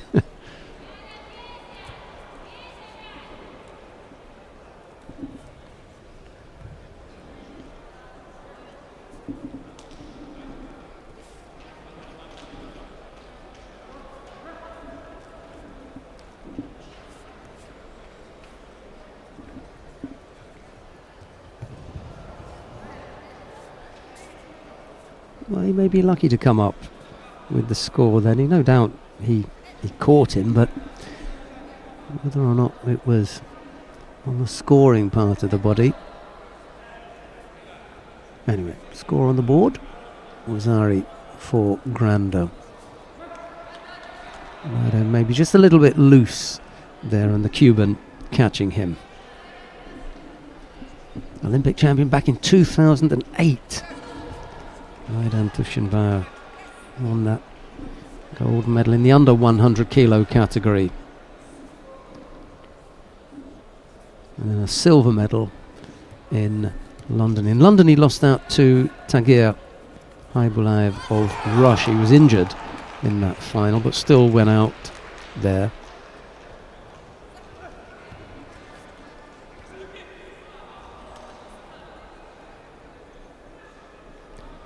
And in London he beat, in Beijing he defeated Ashkat Zhidkiev of Kazakhstan in that final. Henk Grol and of the Netherlands, and Murad Miraliev were the bronze medalists, and the other two have finished, Miraliev and Zhidkiev, but Grol has continued, and he's now also battling away in the plus 100 kilo category. Zhidkiev is on the IGF staff, I think.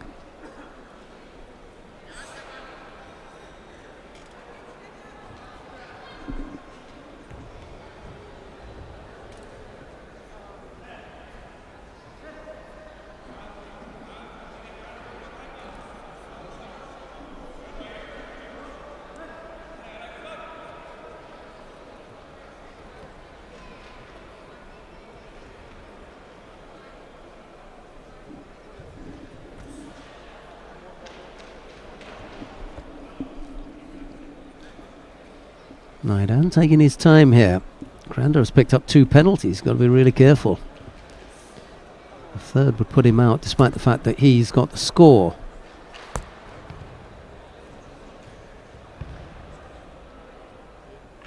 Naidan kind of jumped into the wrong position for that Marote Sianagi. Granda felt that coming, and he wasn't quite in the spot where Naidan thought he would be.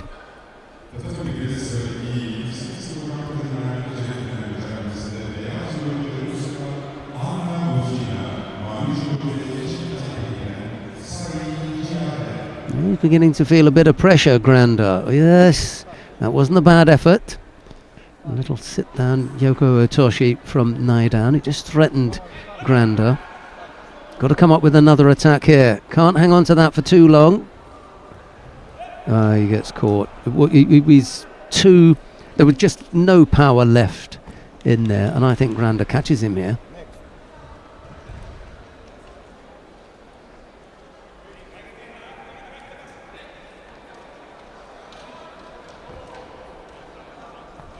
I think Granda counters him for Wazzari.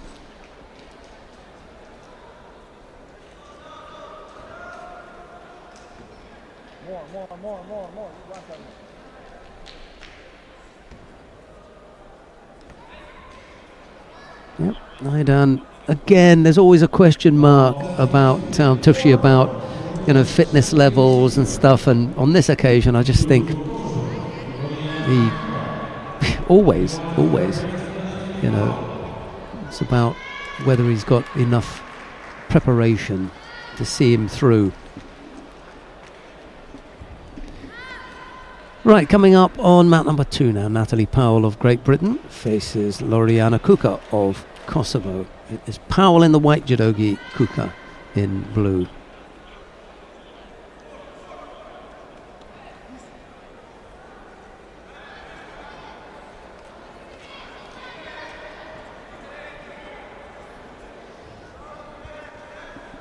number 1 seed in the under 78 kilo category. Powell. A first look at Loriana Kuka. Managed to fight off that Haragoshi effort from, or Haramaki Komi effort from Powell.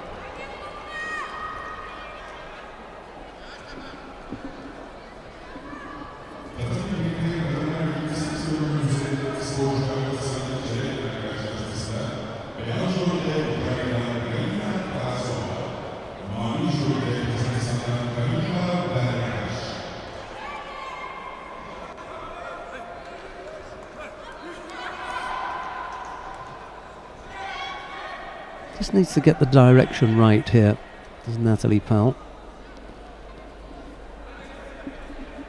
I think an effort to the rear, a big Osotogari would be better. She's just trying to turn, you can see here, for either the Harai Goshi or Harai Maki Komi.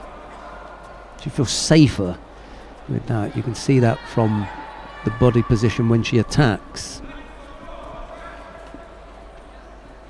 Just think she needs to be that little bit brave and go for the Osotogari.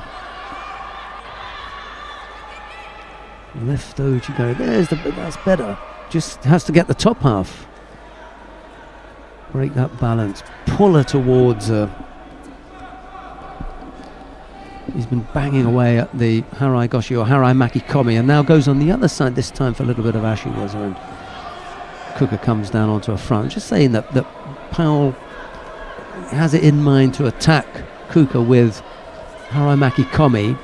And I just think that maybe Going the other way would be better. You know, you've got to be a little bit more brave, but you've got to get the top half going as well. I think a lot of the time it's just going over to the other flank. You know, we talk about being able to throw both sides. I don't know many people, Angelo Parisi was probably one of them. I don't know many people that can reciprocate, you know, exactly on the right and left with the same technique. But what we normally try and do is perfect something that attacks both flanks. So we have a good technique on one side and a good technique or a good couple of techniques on the other side. You've got to go down both flanks, because it's like going down the left wing in football all the time. People are going to know exactly what you're doing and they close you down, and you've got to be able to switch to the right wing the odd time.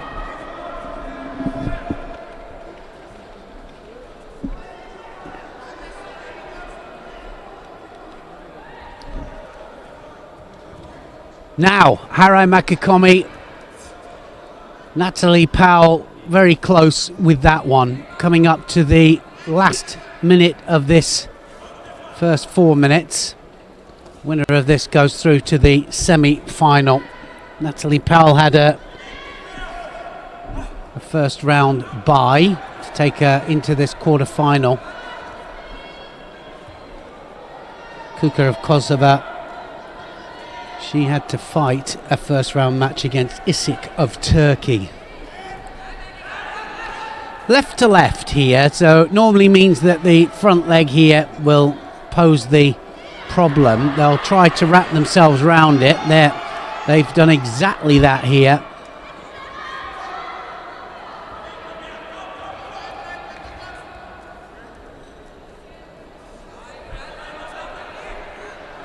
I'd be interested to know what Kuka's... I haven't seen Kuka out very much, actually. I've never seen her before. Same here, Nick. I was just talking about that just as you came in. I hadn't seen her before. And I spoke to Natalie Powell and Kate Howie about her, and they said that she's just, arrived on the scene and quite strong. Well, quite strong and fighting the world number one here. Number one seed. She is is she number one in the world at the moment? I think she's the Natalie number one Powell? seed here. I know that just a few weeks ago she was absolutely the world number one. She's down number three at the moment. Yeah. Husha Steinhaus and Myra Aguiar head on the IGF World Ranking list. Well, everybody watching back home in Wales, and they will be watching, they'll have this on full blast. Absolutely. Natalie Powell of Great Britain here fighting in the golden score period to get through to the semi-final.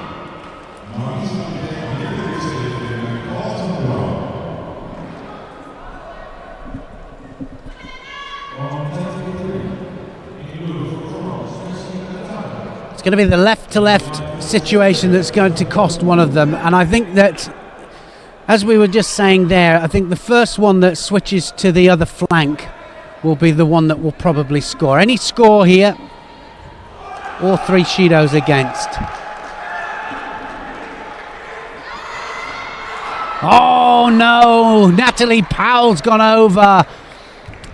It went against Natalie Powell there. 55 seconds into golden score, and Kuka of Kosovo will go into the semi-final. Natalie Powell will have to fight again, and she'll have to fight one more match to qualify for a medal match. That was a big mistake. Not sure if we've got a replay of what happened on mat number 2 with Natalie Powell and Loriana Kuka. Well, it was definitely the left-to-left situation that I was talking about, and it backfired against Natalie Powell. Yeah, here it comes now. Osoto to Osoto, but she beat her to it this time, didn't she? And takes her flat on her back there for the ippon. First time we've seen her, and here she is in the semi-final. Right, let's go down to mat number 1. We're going to take a look at Lee Kochman of Israel. He's up against Mamadi Mediev of Azerbaijan. It's Kochman in the white judogi, Mediev in blue. There's no score yet. We joined the contest with a little over 3 minutes left to go.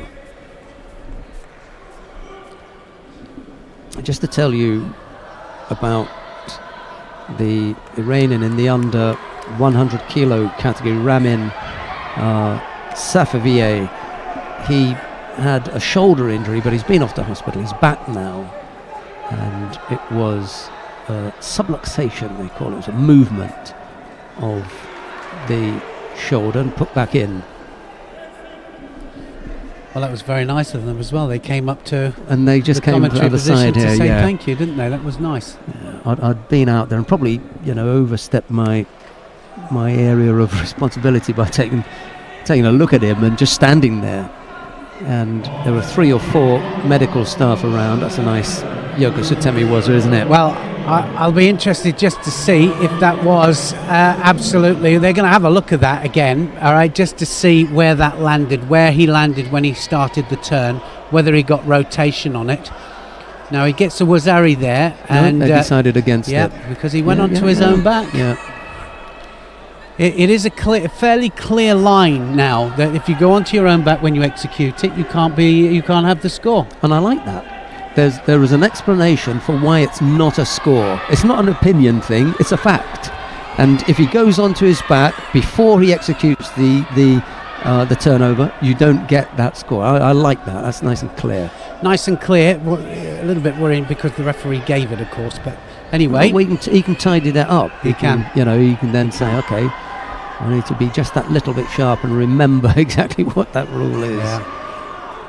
And the thing is, it's a team, isn't it? You've got the 2 there who can just remind him, hey, remember? Oh, yeah, okay. But I'm done. Sheldon, at least it is a line.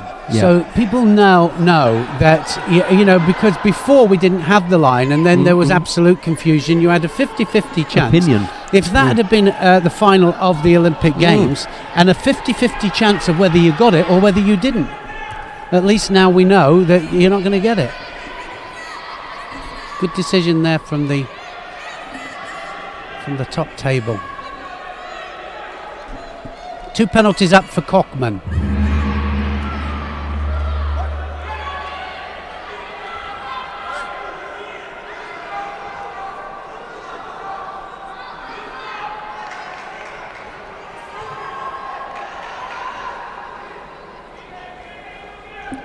Kochman just takes a step back there while his opponent, Mediev, just ties his belt up.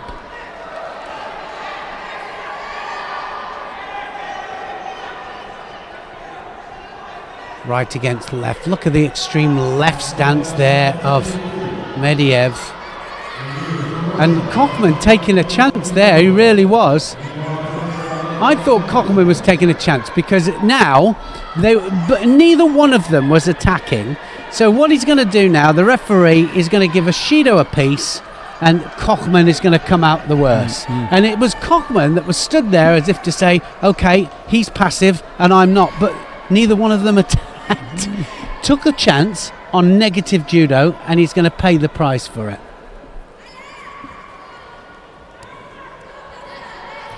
Well, get ready for it. We're going to have 1, There 2, we go. as you said. Exactly as I said, Yeah, right? yeah, So yeah, he paid the price of playing the negative game.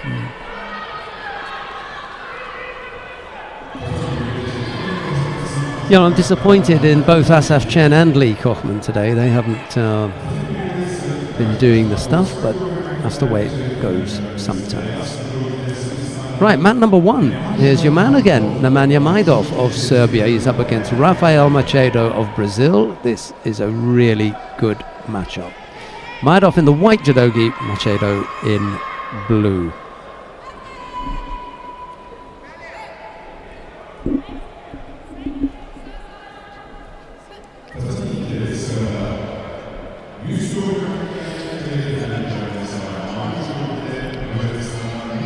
...23 years old, the Brazilian, and we were talking, of course, about the current world champion. He's only 21. So 2 youngsters going head to head here in this quarterfinal of the under 90 kilo category. Just looking down here, trying to find where we are. It's under 90 kilograms category, but this is all to get through to the quarterfinal.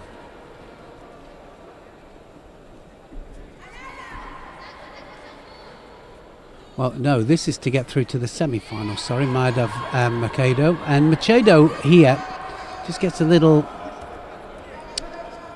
poke to the eye of Majdov. Beautiful technique, Machado.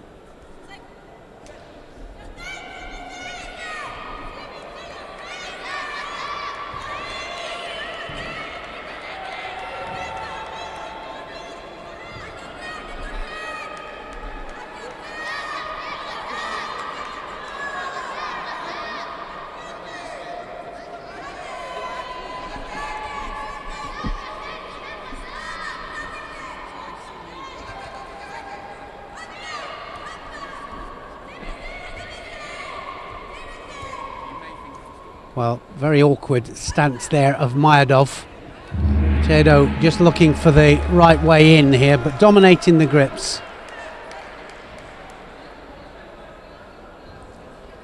The upright stance there of Machado, I think, is going to stand him in good stead here, but saying that, and he was right there with that strangle there.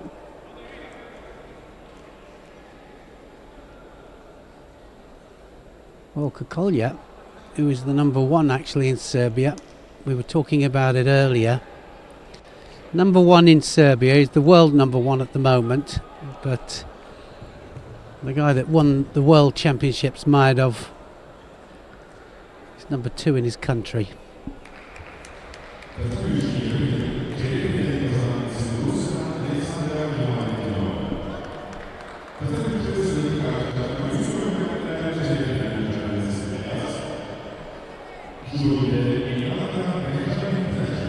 Well, we saw the same kind of thing in the previous match. Machado couldn't find the way in, but the one time that he did get sleeve lapel, he was right the way between the legs for the Cianagi, and he got the big scores.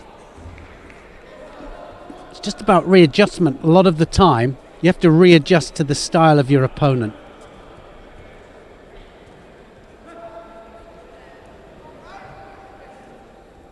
Cross grip, looking for the cross grip, has to go in immediately off the unorthodox grip.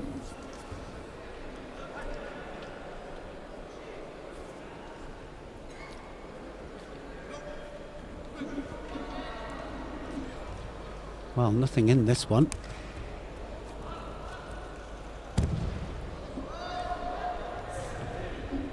Oh, and he gets the score there. Wow.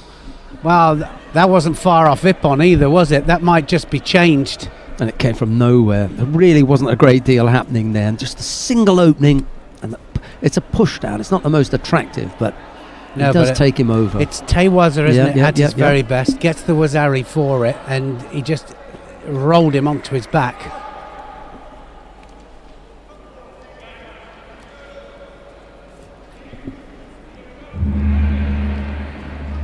So well, if I seem to remember rightly, this happened at the World Championships. He grounded out, didn't he? He just really did. He worked really, really hard, grounded out, got a really good result.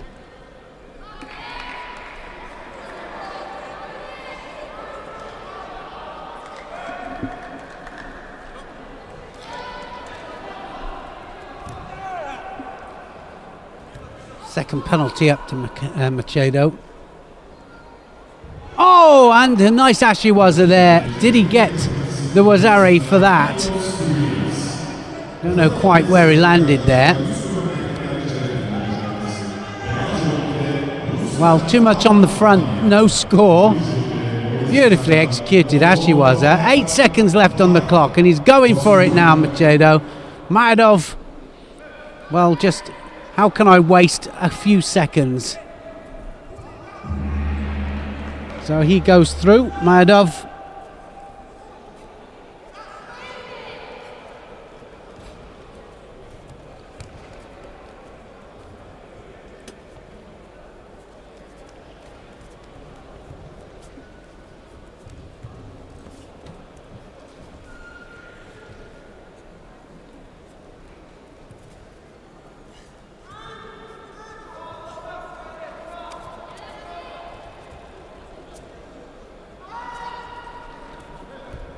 Good match. Opposing styles. Talk about difference in styles.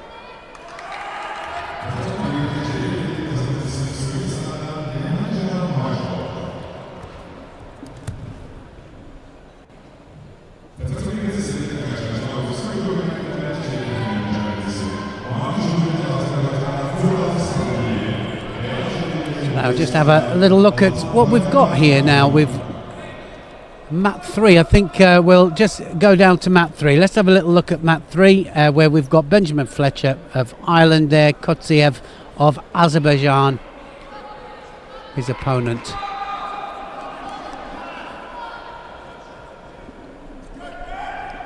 Well, we're still on map number 1 at the moment.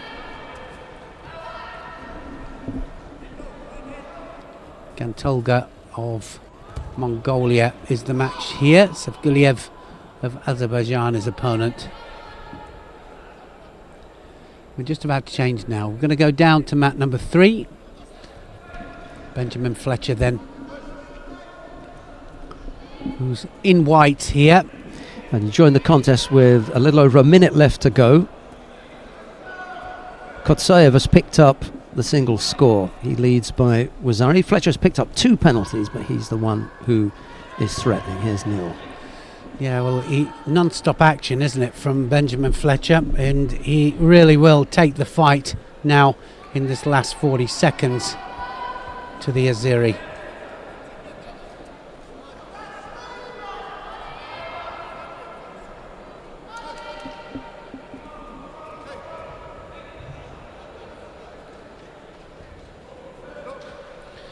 So a second penalty, or first penalty there to Kotsiev. And look at that. Big Kosoto attempt there in the last 10 seconds now. Can Fletcher do it? Can he pull it back? He's going to go for it. Got to get back up onto his feet here. Yeah, I think it's going away from him, isn't it? Well, I said the last 10 seconds, I meant 40. We're into the last 30 now. Fletcher still coming hard.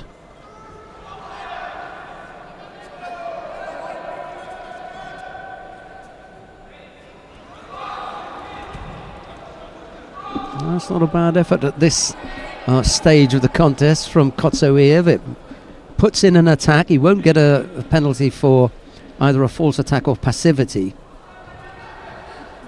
No, he's also holding very low on that jacket. Well, he's taken advantage of the fact that the jacket is out, because otherwise that would be way below the belt. But he now picks up a penalty for an overly defensive posture, and I think that would be it. Oh, close again. He just couldn't come up with the finish there. No, he has a quick look at the clock there. I mean, he was right on his own back there, and there's no chance of a score there. So, good effort there from Benjamin Fletcher. Mm-hmm. And on this one occasion, he'll have to come back down now and fight a final repechage match. He's still got a chance of a medal. Yeah. He has to dig deep. 2 more fights. It was the second week when he's had a really close call. Battling very hard. We can stay here actually. There's another quarterfinal coming up in the under 100 kilo category. It'll be Niyaz Ilyasov of Russia to face Saidzajol Saidov of Tajikistan. It'll be Ilyasov in the white judogi, Saidov in blue.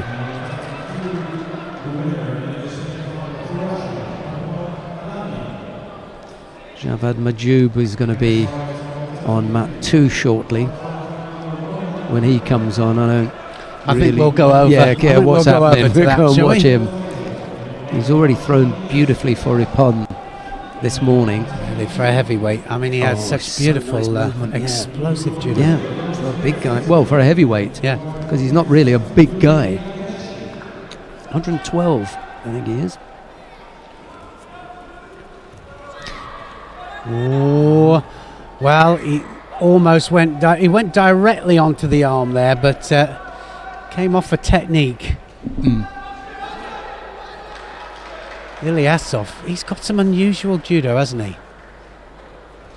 Yeah, it was a little bit of 50-50, missed technique, and then the Tajik trying to avoid it, that put them in that position. And I think he felt he wanted to apply, and he think, no, I want to leave that. It just didn't feel right to him. He knew he was in a position where he could have been called, maybe. So he thought, I'll leave that. In trouble. Yeah. Ilyasov gets a penalty. Don't know quite what for. I think it was the hand the wrong side. That big right arm there over the back sometimes goes the wrong side of the head. Good attacking judo from both of these.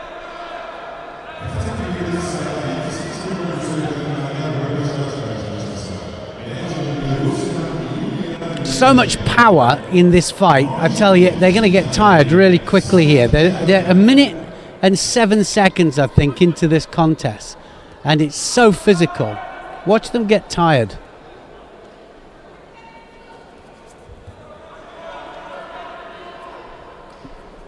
It's really hard to sustain that amount of power all the time.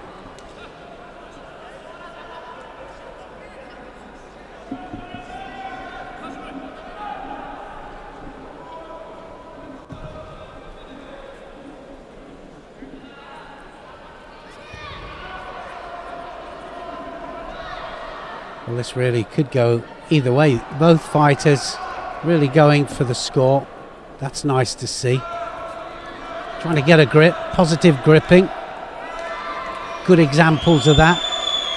Every time they grip up, they're in for the attack.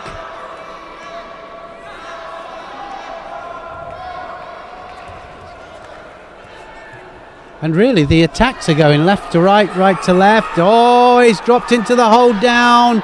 Ilyasov on top here, Saidov in trouble, and he kind of fell into that, sacrificed himself, always the danger of course, and Ilyasov just tied it up at the top end.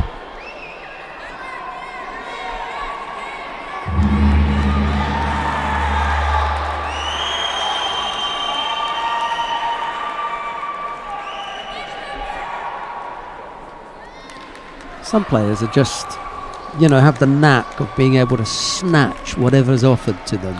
Well, I mean, that's the key, isn't it? Sometimes, a contest doesn't always go your way. You know, the one thing you have not got 100% control of is what your opponent is going to do to you, you know, or where he's going to move to. And so you have to adapt to certain situations. And I think the adapting to the situations is the key.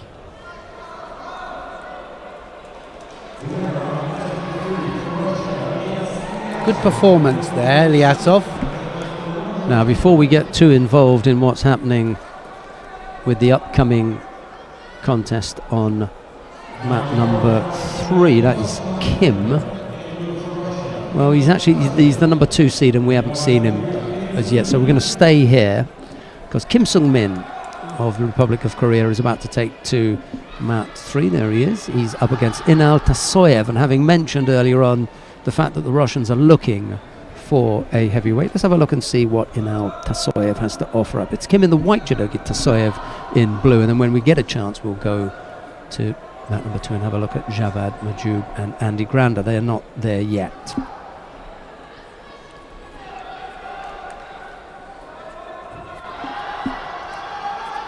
Like you say, he is the number 2 seed here, but he has 2 different performances that he can do, Kim.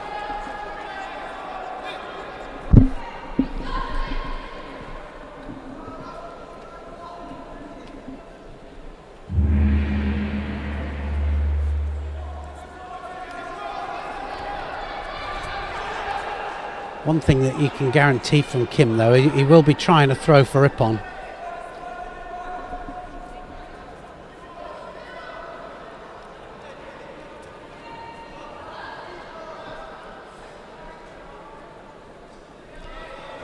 Yeah, the search for a Russian heavyweight continues, I think.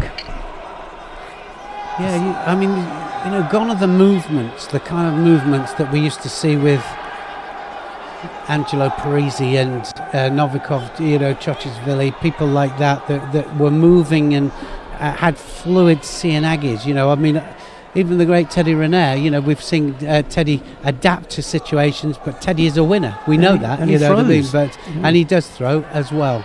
But yeah, I mean, the like I say, the closest I've seen now is Majub.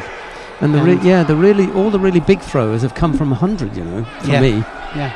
I mean, Kapalik has thrown a few people around. Well, I always said that if anybody was going to even challenge, that's going to be a Wazari. Look at that one against Kim there. He stayed in there just a little bit too long. Yeah, I always said that anybody who was going to challenge Teddy Riner would be 100 kilo fighter, somebody that's come from that category. And they've yet to go head to head. No, they have been head to head. Actually, they went head to head, but it was at the wrong time. They did go head to head. Kapalik and Teddy. And Teddy, yeah, they did. But it was right at the beginning, and I think it was in an open tournament. I can't remember.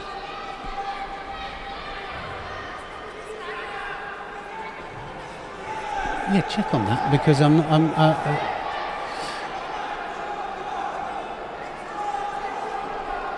might be wrong.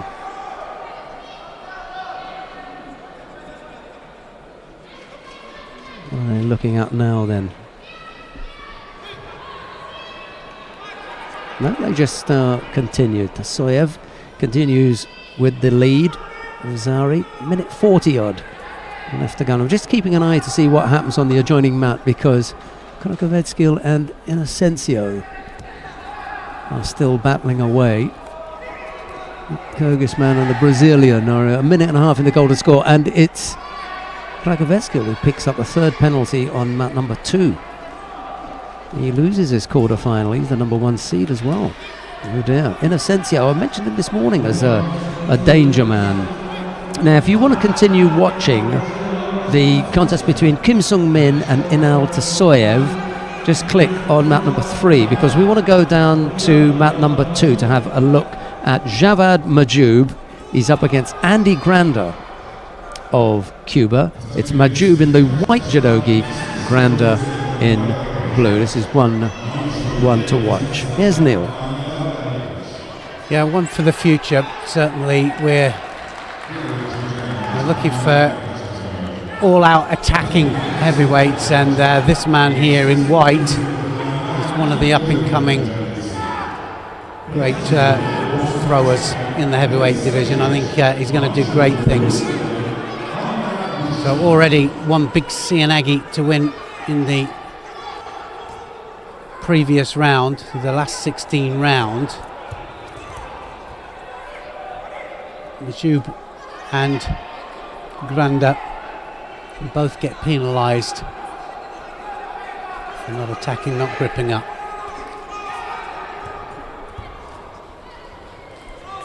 Oh, Uchigari there, Majub.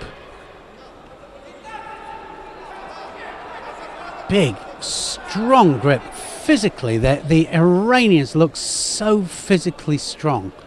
But this man here also, they've got technique as well.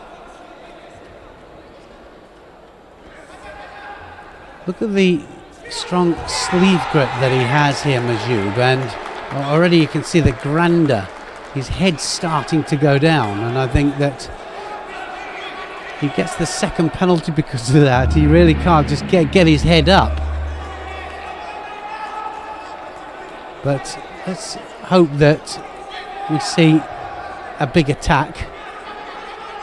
Just trying to think the last time that we saw Granda out, because Granda just recently got an important medal at one of the Grand Prix Grand Slams.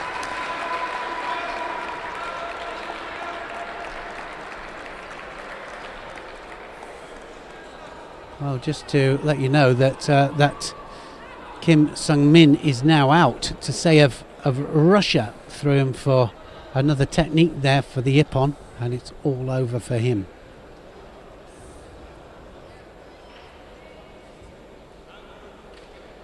So, well, that doesn't look promising, does it? Well, badly executed Ashiwaza, I think. Badly aimed, should I say. Just poleaxed him, didn't he?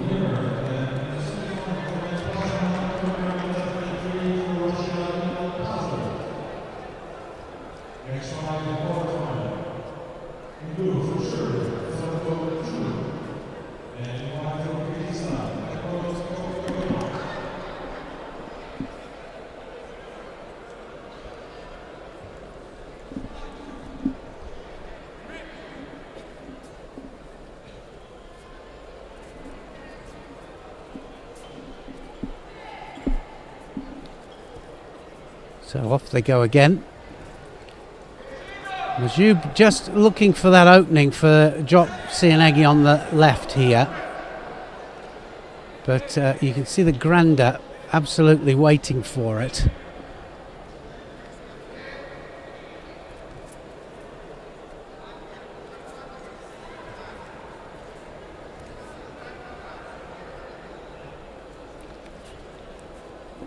So both a little bit nervous about stepping up the pace. Another attack there from Majub. Remember that one more penalty up against Granda and it will be all over. He's going to have to attack and he just can't get his head up.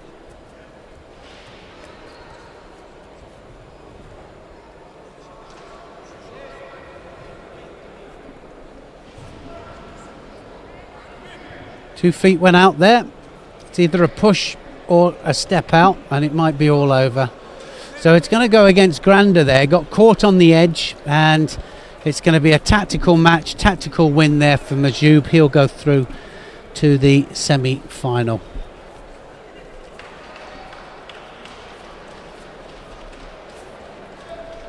Just get the feeling that he let things get away from him there, Andy Granda. You know, it didn't come down to whose judo was better. You know, Majub stuck in there. He had that little moment when it appeared as though Granda may have caught him, you know, by accident in a delicate area, and then, you know, he just wasn't concentrating with the mat edge there. No, I just, you know, it was one of those fights, wasn't it? There, he just, sometimes you have to do it that way, but I think for certain Granda couldn't get his head up. I mean, he just couldn't. So Natalie Powell now here in this repechage fight in the under 78 kilograms category, and she is against Rafova of Kazakhstan.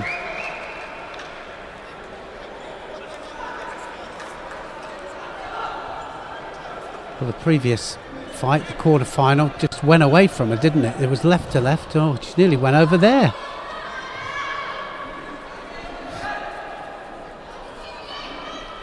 Well, lucky for the mate there.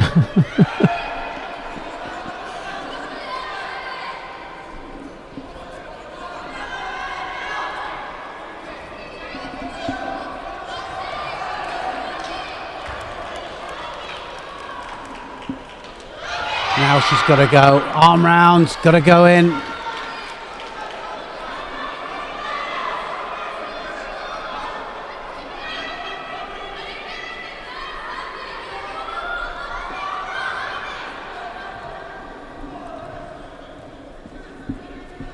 Now looking for the Uranagi.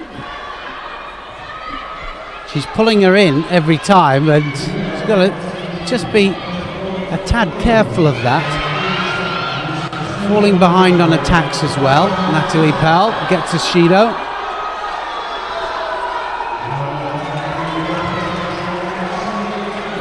Something's going to happen here now. Here we go. Uranagi! And it does happen there. She was looking for it all the time. Hips went in, hips engaged.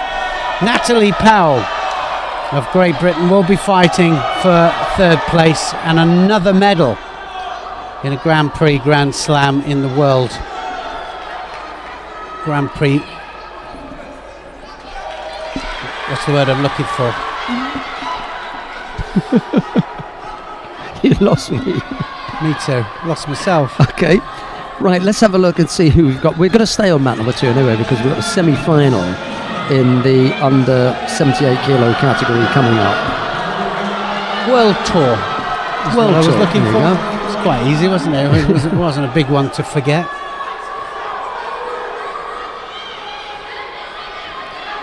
Right, coming on to mat number 2 now, or underway on mat number 2. Loriana Kuka of Kosovo faces Nurigiana Nikiforova of Russia. It's Kuka in the white judogi, Nikiforova in blue. Oh, yes. That's going to be a Wazari. Yeah. Big Not hip. hanging around, is she? No, she's not. Nice feet position, got herself into a good position to execute that hip technique. This is one that we haven't seen No. before. No. Not seen her before, and she's in a semi-final. So Wazari up here against the Russian. What a performance.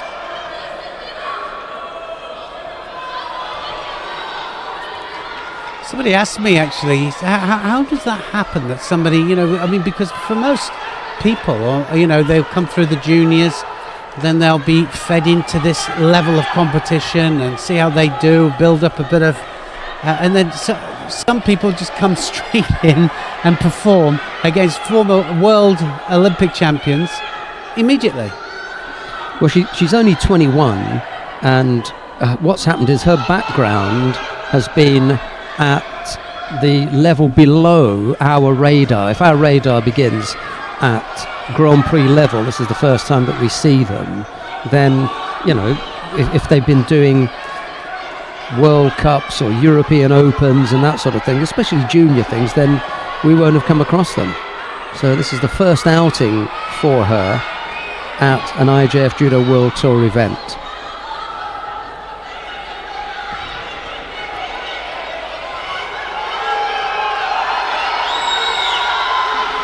She fought at the Junior World Championships last year and picked up a 7th place.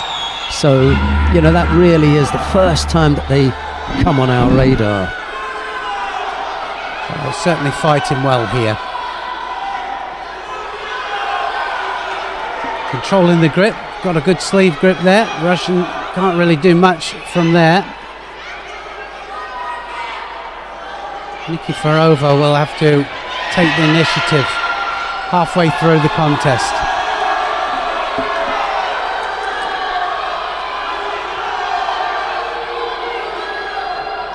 Going to be a Shido to Nikiforova. fact, they both get one. They haven't put the one up to Kuka. Well, I thought they both got one there, so one hasn't been put on the board for Lariana Kuka.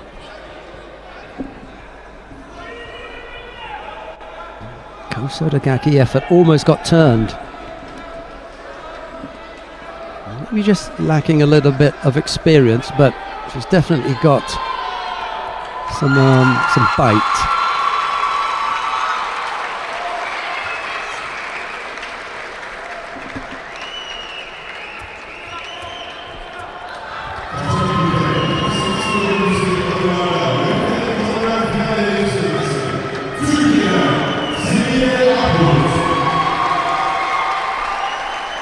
We're getting towards the end, aren't we, again? Now we'll get up towards the semi-final stages. Sheldon and I will be commentating the final block, of course, all the medal matches later on. Yeah, all of Loriana's judo has been done at junior level, so they've decided to hang on to her and develop her there as a junior. Look at that. Wow. Now, we were talking about how you recognise the difference between someone who's come from wrestling and has got grappling skills and someone who's come from sambo or one of the other kind of, closely related fighting skills.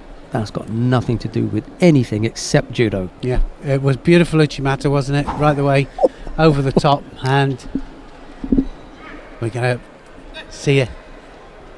If we can, just how she sets it up for the Uchimata, but gets the lift. There was no doubt.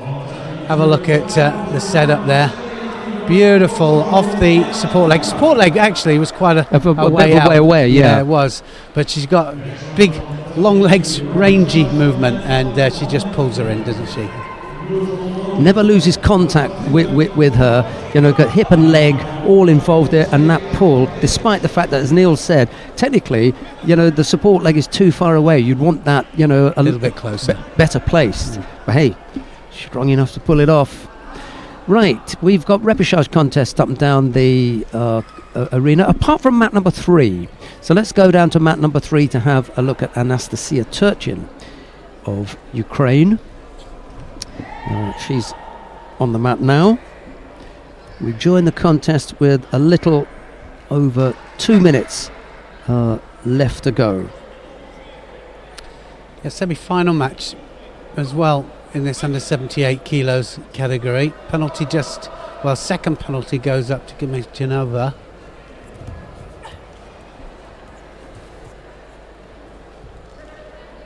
And Turchin. There's another one that I don't know a great deal about, the Russian Alexandra Jimaletinova. New one on me. 2 penalties picked up by the Russian. We said that, didn't we, at the beginning of the 3 days? We said, a few names in there that we haven't seen. Quite a few names, in fact, that we haven't seen. A lot of the top names out, saving themselves, preparing, final preparation for the European Championships and for the Continental Championships that are following. But nice to see some new people, new matchups.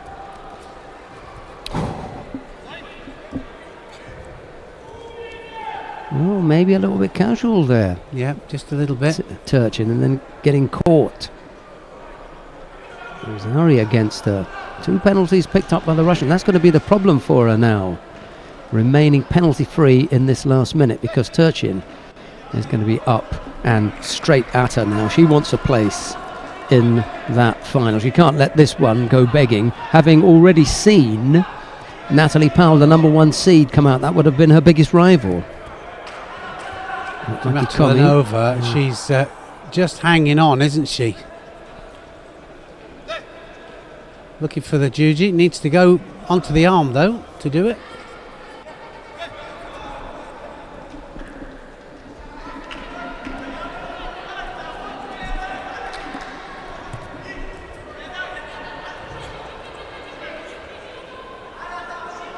Half a minute left. Good work from the Russian. Malletdinova just making sure she burns as much of the clock as possible. She really wasn't interested in the Newaza, just needed to keep Turchin down there. Here comes Turchin again. Yeah, she just gets whiff of the foul. Yeah, She's been done now. taken. Look at that. Oh, that was a Wazari up. So it's a Wazari each. And Malletdinova just let that go in the dying seconds because she was running away. So now Turchin has a chance. Suddenly changed now. Malletdinova is under pressure. It's going to go golden score, and she carries those two Shidos into that golden score. And the other thing is, Turchin's likely to throw her, get into the final, and the semi-final will be like, something that fades into the mist that didn't happen, where in reality she was 15 or 20 seconds away from losing it. Yeah. Oh, there we go. That might just be the Wazeti upon. They'll have a look. He'll ask for television replay on that, just to make sure. Well, they're definitely looking at the replay just to see where she landed. She might have just landed on a side there. If she landed on a side, it would be all over.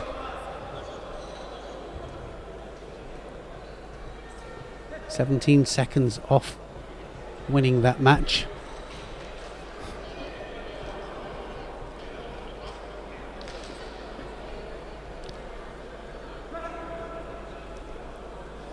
One of those borderline situations as to where she landed. Upon.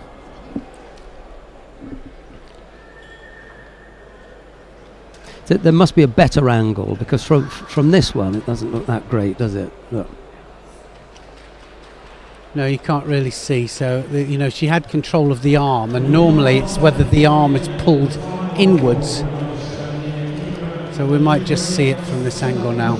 Oh no, we're not going to see it. Same angle every time. I think we've only got one camera on it. So it's all over anyway. Was a tip on. It's as I said, into the golden score. I knew she was going to throw her a second time, and then this is like a bad dream that you're just going to try and put behind you and forget, because now she's in the final. Yeah. And she should take it from here, despite the fact that Loriana Kuka looks like a strong opponent.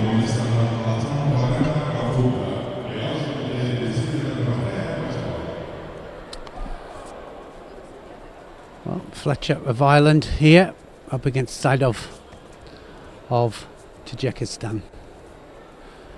Has to win this. The winner, in fact, goes through to fight for third place. So this is a repechage fight.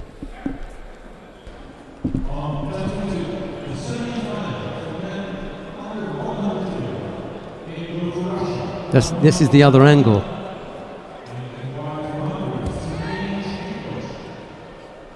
See, it looks better from there, down the side. On our one, we couldn't see it. Right. We've got a repechage contest on mat number 3, with the semi-final in the under 100 kilo category taking place on mat number 2.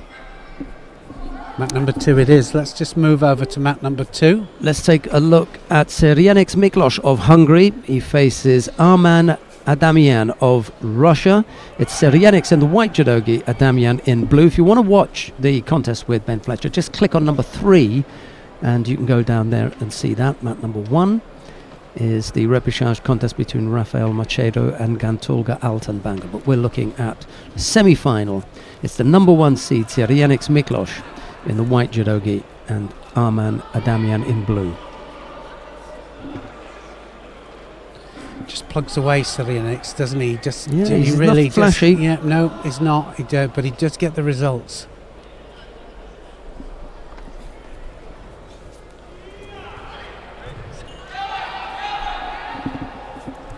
Oh, somebody's going to go. This is going to happen. Oh, Serienex goes down. Serienex made a mistake there. He hooked up and he was going for it. I don't know what he's moaning about, actually. He just went flat on his back. I'm glad I'm not the only one who uses that phrase, because sometimes I'm shocked at people who know better, really know judo, and then think there's something they've been hard done by. Oh, yeah. Well, oh, dear. Yeah. Well, he's saying, no, it wasn't Ippon, it was 2 Ippons.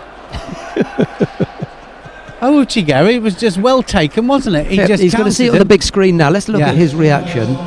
Went for the Kosoto, and the Russian just drives him backwards. Oh, okay. You see that? It was absolutely beautiful. No problems, he just walked off. He only needed to see it once. Yeah. That was good, actually. You're in the middle, you feel that you've been hard done by. Okay, I can understand that. He looked at the replay, he's seen it, and he's just stormed out. He knows he's made a mistake there. Yeah, it was a big mistake. I'd like to know, I'd like to ask him, actually, maybe to ask him, what he was objecting to. No, I'd like to know, though. I'd be just interested. in case he gives me a smack. Well, no, yeah, well, I'll stand back and I'll support you if you need it.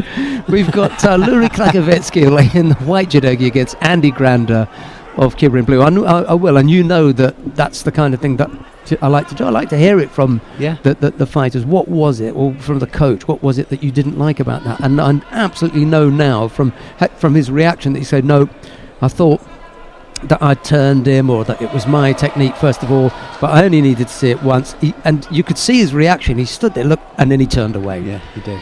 Lucky for the big screen. Yeah. Well, I've had several remarks actually saying that, I mean, not all sports use the big screen as a playback system, and they've said that how much better it is now for the crowd reaction and also for the education of the crowd and the coaches and the players, so they can just have a look up at the big screen, see where it lands. Sometimes, obviously, if you've got it from 3 different angles, it's got to be even better, but you see it and you go, okay, now I can see it, that's fair enough.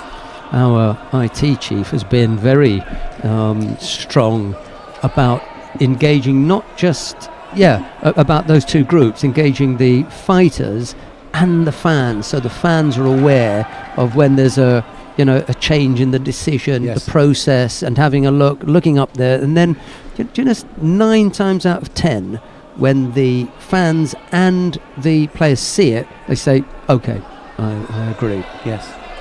When you see it first off, just at speed, and you are, you're a coach of a fighter, or you're a fan of a particular fighter, you want it to be for your score, and you want it to be for your fighter. If there is a penalty, you want it to go against your opponent, that kind of thing. But then when you see it in a replay, and if you've got a fairly unbiased view, then you can accept what you see. Right, I think we may have another semi-final coming up. We're going to have to leave Krakowecki and Grander. Just click on mat 2 if you want to see that. But we're going down to mat number 1. It's semi-final in the under 90 kilo category. Komransho Ustupirion of Tajikistan faces Mamadi Mediev of Azerbaijan. It's Ustupirion in the white judogi, Mediev in blue. Mediev is one of those that just plugs away, isn't he?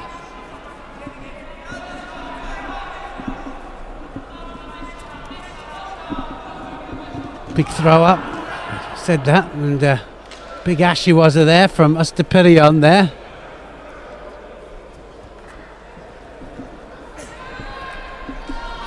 Go out and find out about Loriana Kuka during the break. I wonder if she's still out there. She's already into the final, isn't she? She may have already packed her kit up and gone off to lunch. Yeah, it would be nice just to know how she's training, what she's doing, and Well, coming from the country, Kosovo, with a name like Kuka, we can narrow that down, can't we? I think so. But it's a great weight for them, because there's a gap between 57, where they've got Nora Zhakova, and 78, where you've got Loriana Kuka. There's a big gap there. Well, this is a tight little fight, isn't it? They're both of them can feel the danger here. They're both big throws.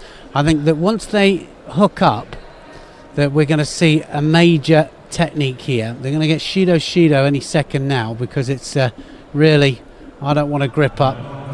Here we go. So both receive it. It was absolutely negative.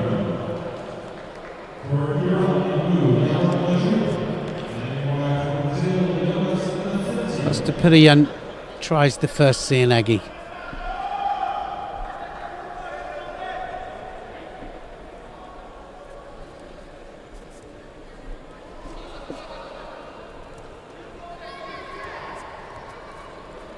Another semi-final going on now, just the heavyweight division on mat number 2. Majoub just stepped out against Incencio, but yeah, where'd you go? well, we've got to stay on this one. Let's stay, just see this one out. It's going to be, if this ends quickly, 2 Shidos now up to Medvedev. One more and it'll be all over. They're both very tentative, these two. Don't want to grip up. They can feel the danger.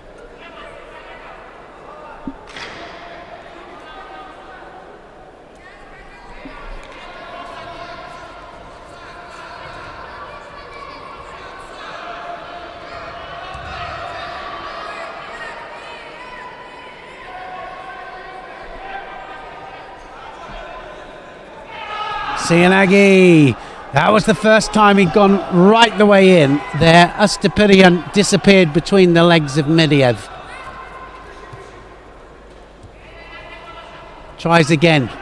He knows exactly what this is all about here now, because he's just trying to build up the attacks here, and Medvedev will have to make sure that it's a good one. Oh, and just looking at the other mat there on mat number 2, it's all over. Majoub is through to the final. Incencio right the way over the top.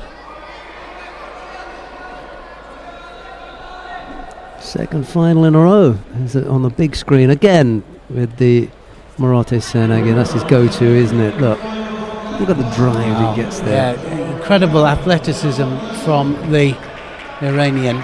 Sorry if we're talking about something that is off camera. Our apologies, but I'm sure we'll catch up with that a little bit later on.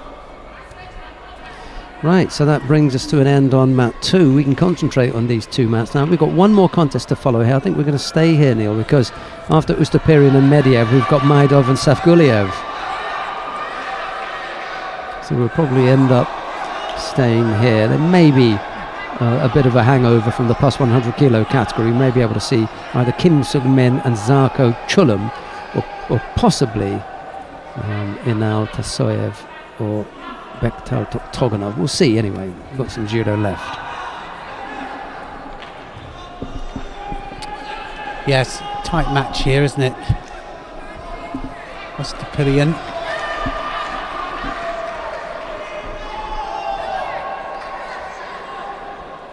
Could possibly be all finished. That might have been a false attack, I think, from Medvedev.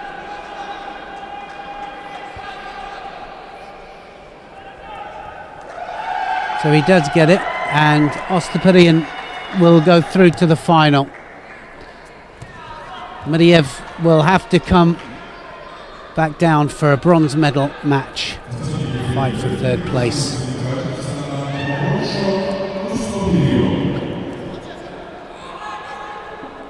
So another semi-final about to happen. Last match on mat number 1. Nemanja Majov of Serbia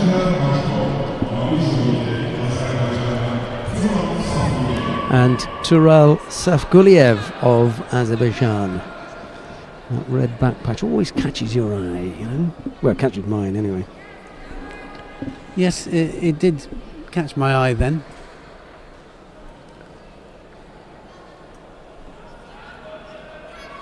The current world champion at under 90 kilograms.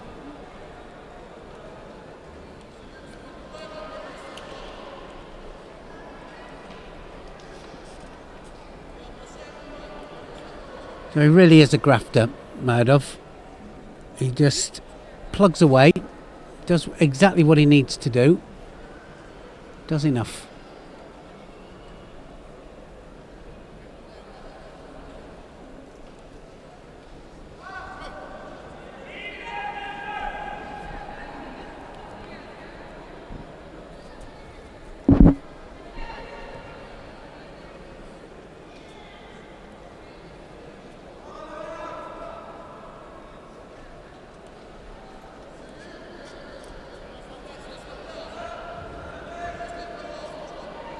Well, looking for the counter there, Siguliev.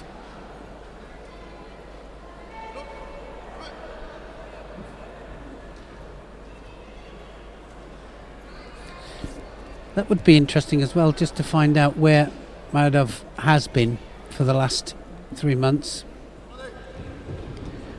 Oh, he changed direction there, didn't he? Siguliev there came in for a right-handed technique, took him over the other side.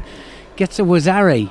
He had been injured for a while. Well, Maidov gets the score up there. I thought that was Siguliev. Might have another look at that one, if that's possible. Misread that one.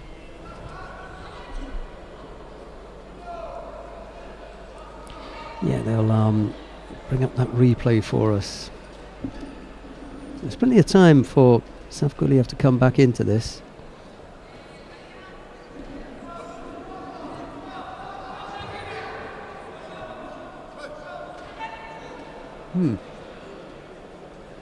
Let's have a look at it now. Oh Yeah, yeah, absolutely. Yeah, I missed the second part of that. And The first part. well, I knew that it was. I thought That's it was where all we part caught of it. one Yeah, movement. yeah. You know what I mean? Like a Maki Komi from the it Azeri, was. but it's actually Yeah. Nope, you're not going off. You just didn't catch the first part. No, excellent. That is real opportune stuff there by Maidov.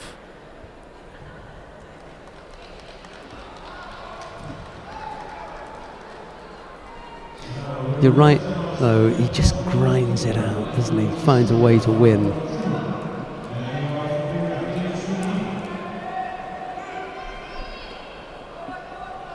One minute 20 of this semi-final. Early finish today, Neil.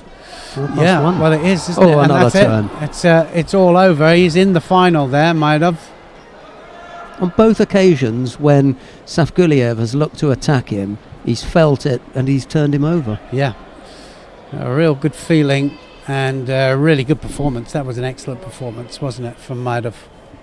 Well, we're not going to hang around for the protocol and the niceties and the bow off. We're going to go straight down to mat number 3 because Kim Sung-min of the Republic of Korea is in a repechage contest against Zarko Chulum of Serbia.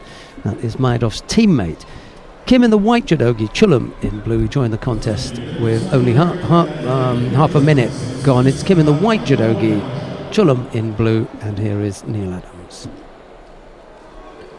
Yeah, it just depends whether Kim can just rescue a bad day, really, because this repechage final, he'll want to get a medal here, but he hasn't been as consistent, certainly not on this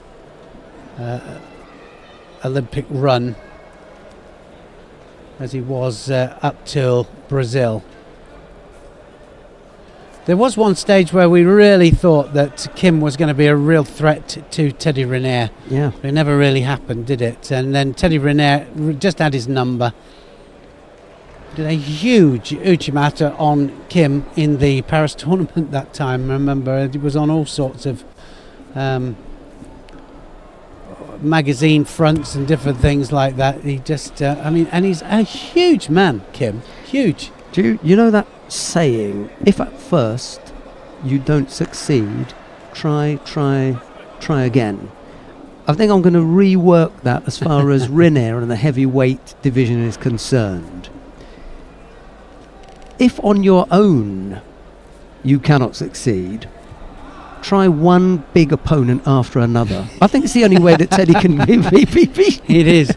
Well, you've got to take your hat off to that man, because he keeps performing at the very highest, and he put it on the line last year. 2 world championships. He did the open weight as well, fought everybody, came into one of them absolutely unseeded and had to fight an extra round. He fought 7 matches, I think he did.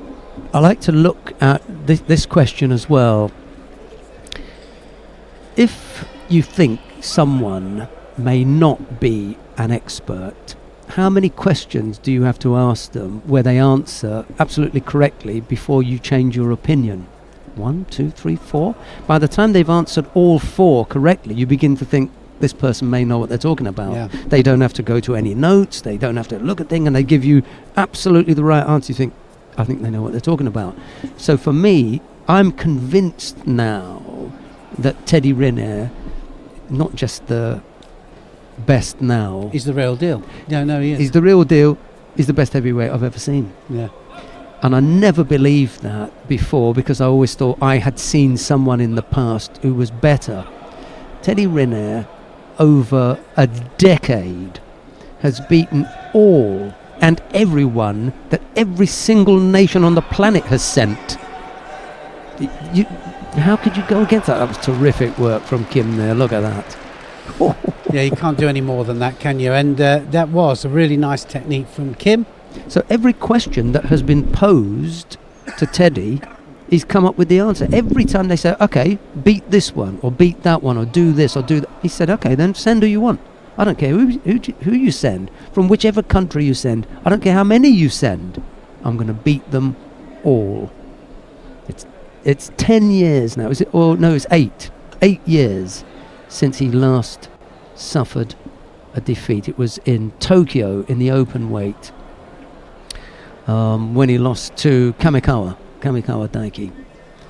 In that, well, they call it controversial. I don't think it was controversial. He just lost. But it has been that long since he's been seriously tested.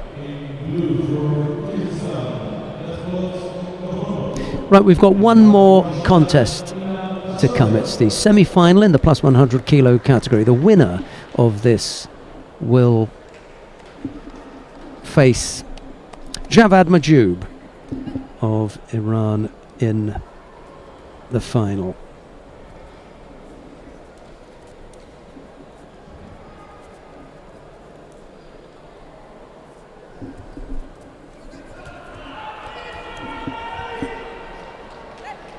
And Inel Tasoyev is on the board quickly within the first 15 seconds, not hanging around. The Russian.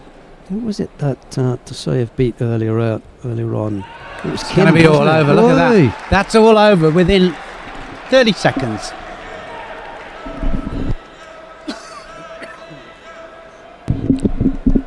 Well, we're going to have another look at that, I'm sure. But Tasoyev there just made that look so easy.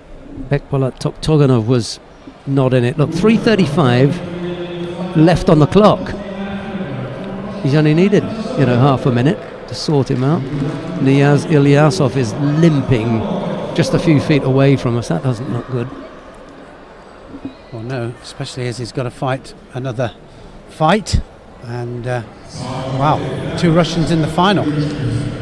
Right, how have you managed your... Right, you haven't. No, okay. Let's go off yours, and I haven't managed Well, to I haven't. I haven't got them here either. So, and I didn't want to do it from the laptop. What we're going to do is to point you towards our website, judobase.org. You can get all of the information on all the fighters there. That's the IGF information website. We've got everything on there. Just click on the competition. It will give you the full rundown of what's been going on. I'm going to ask Neil then about what will be the big fight, really. We've just seen Tasoyev there, the Russian heavyweight. We were talking about the Russians looking for a heavyweight. Early days, and a bit speculative to say that this is the man, but he's going to be he really will be tested against in that final with Javad Majoub. It's going to be fantastic, isn't it? For me, that is going to be a great heavyweight, and we will have seen 2 heavyweight finals back to back. And let's hope that they give us a cracking display of attacking judo.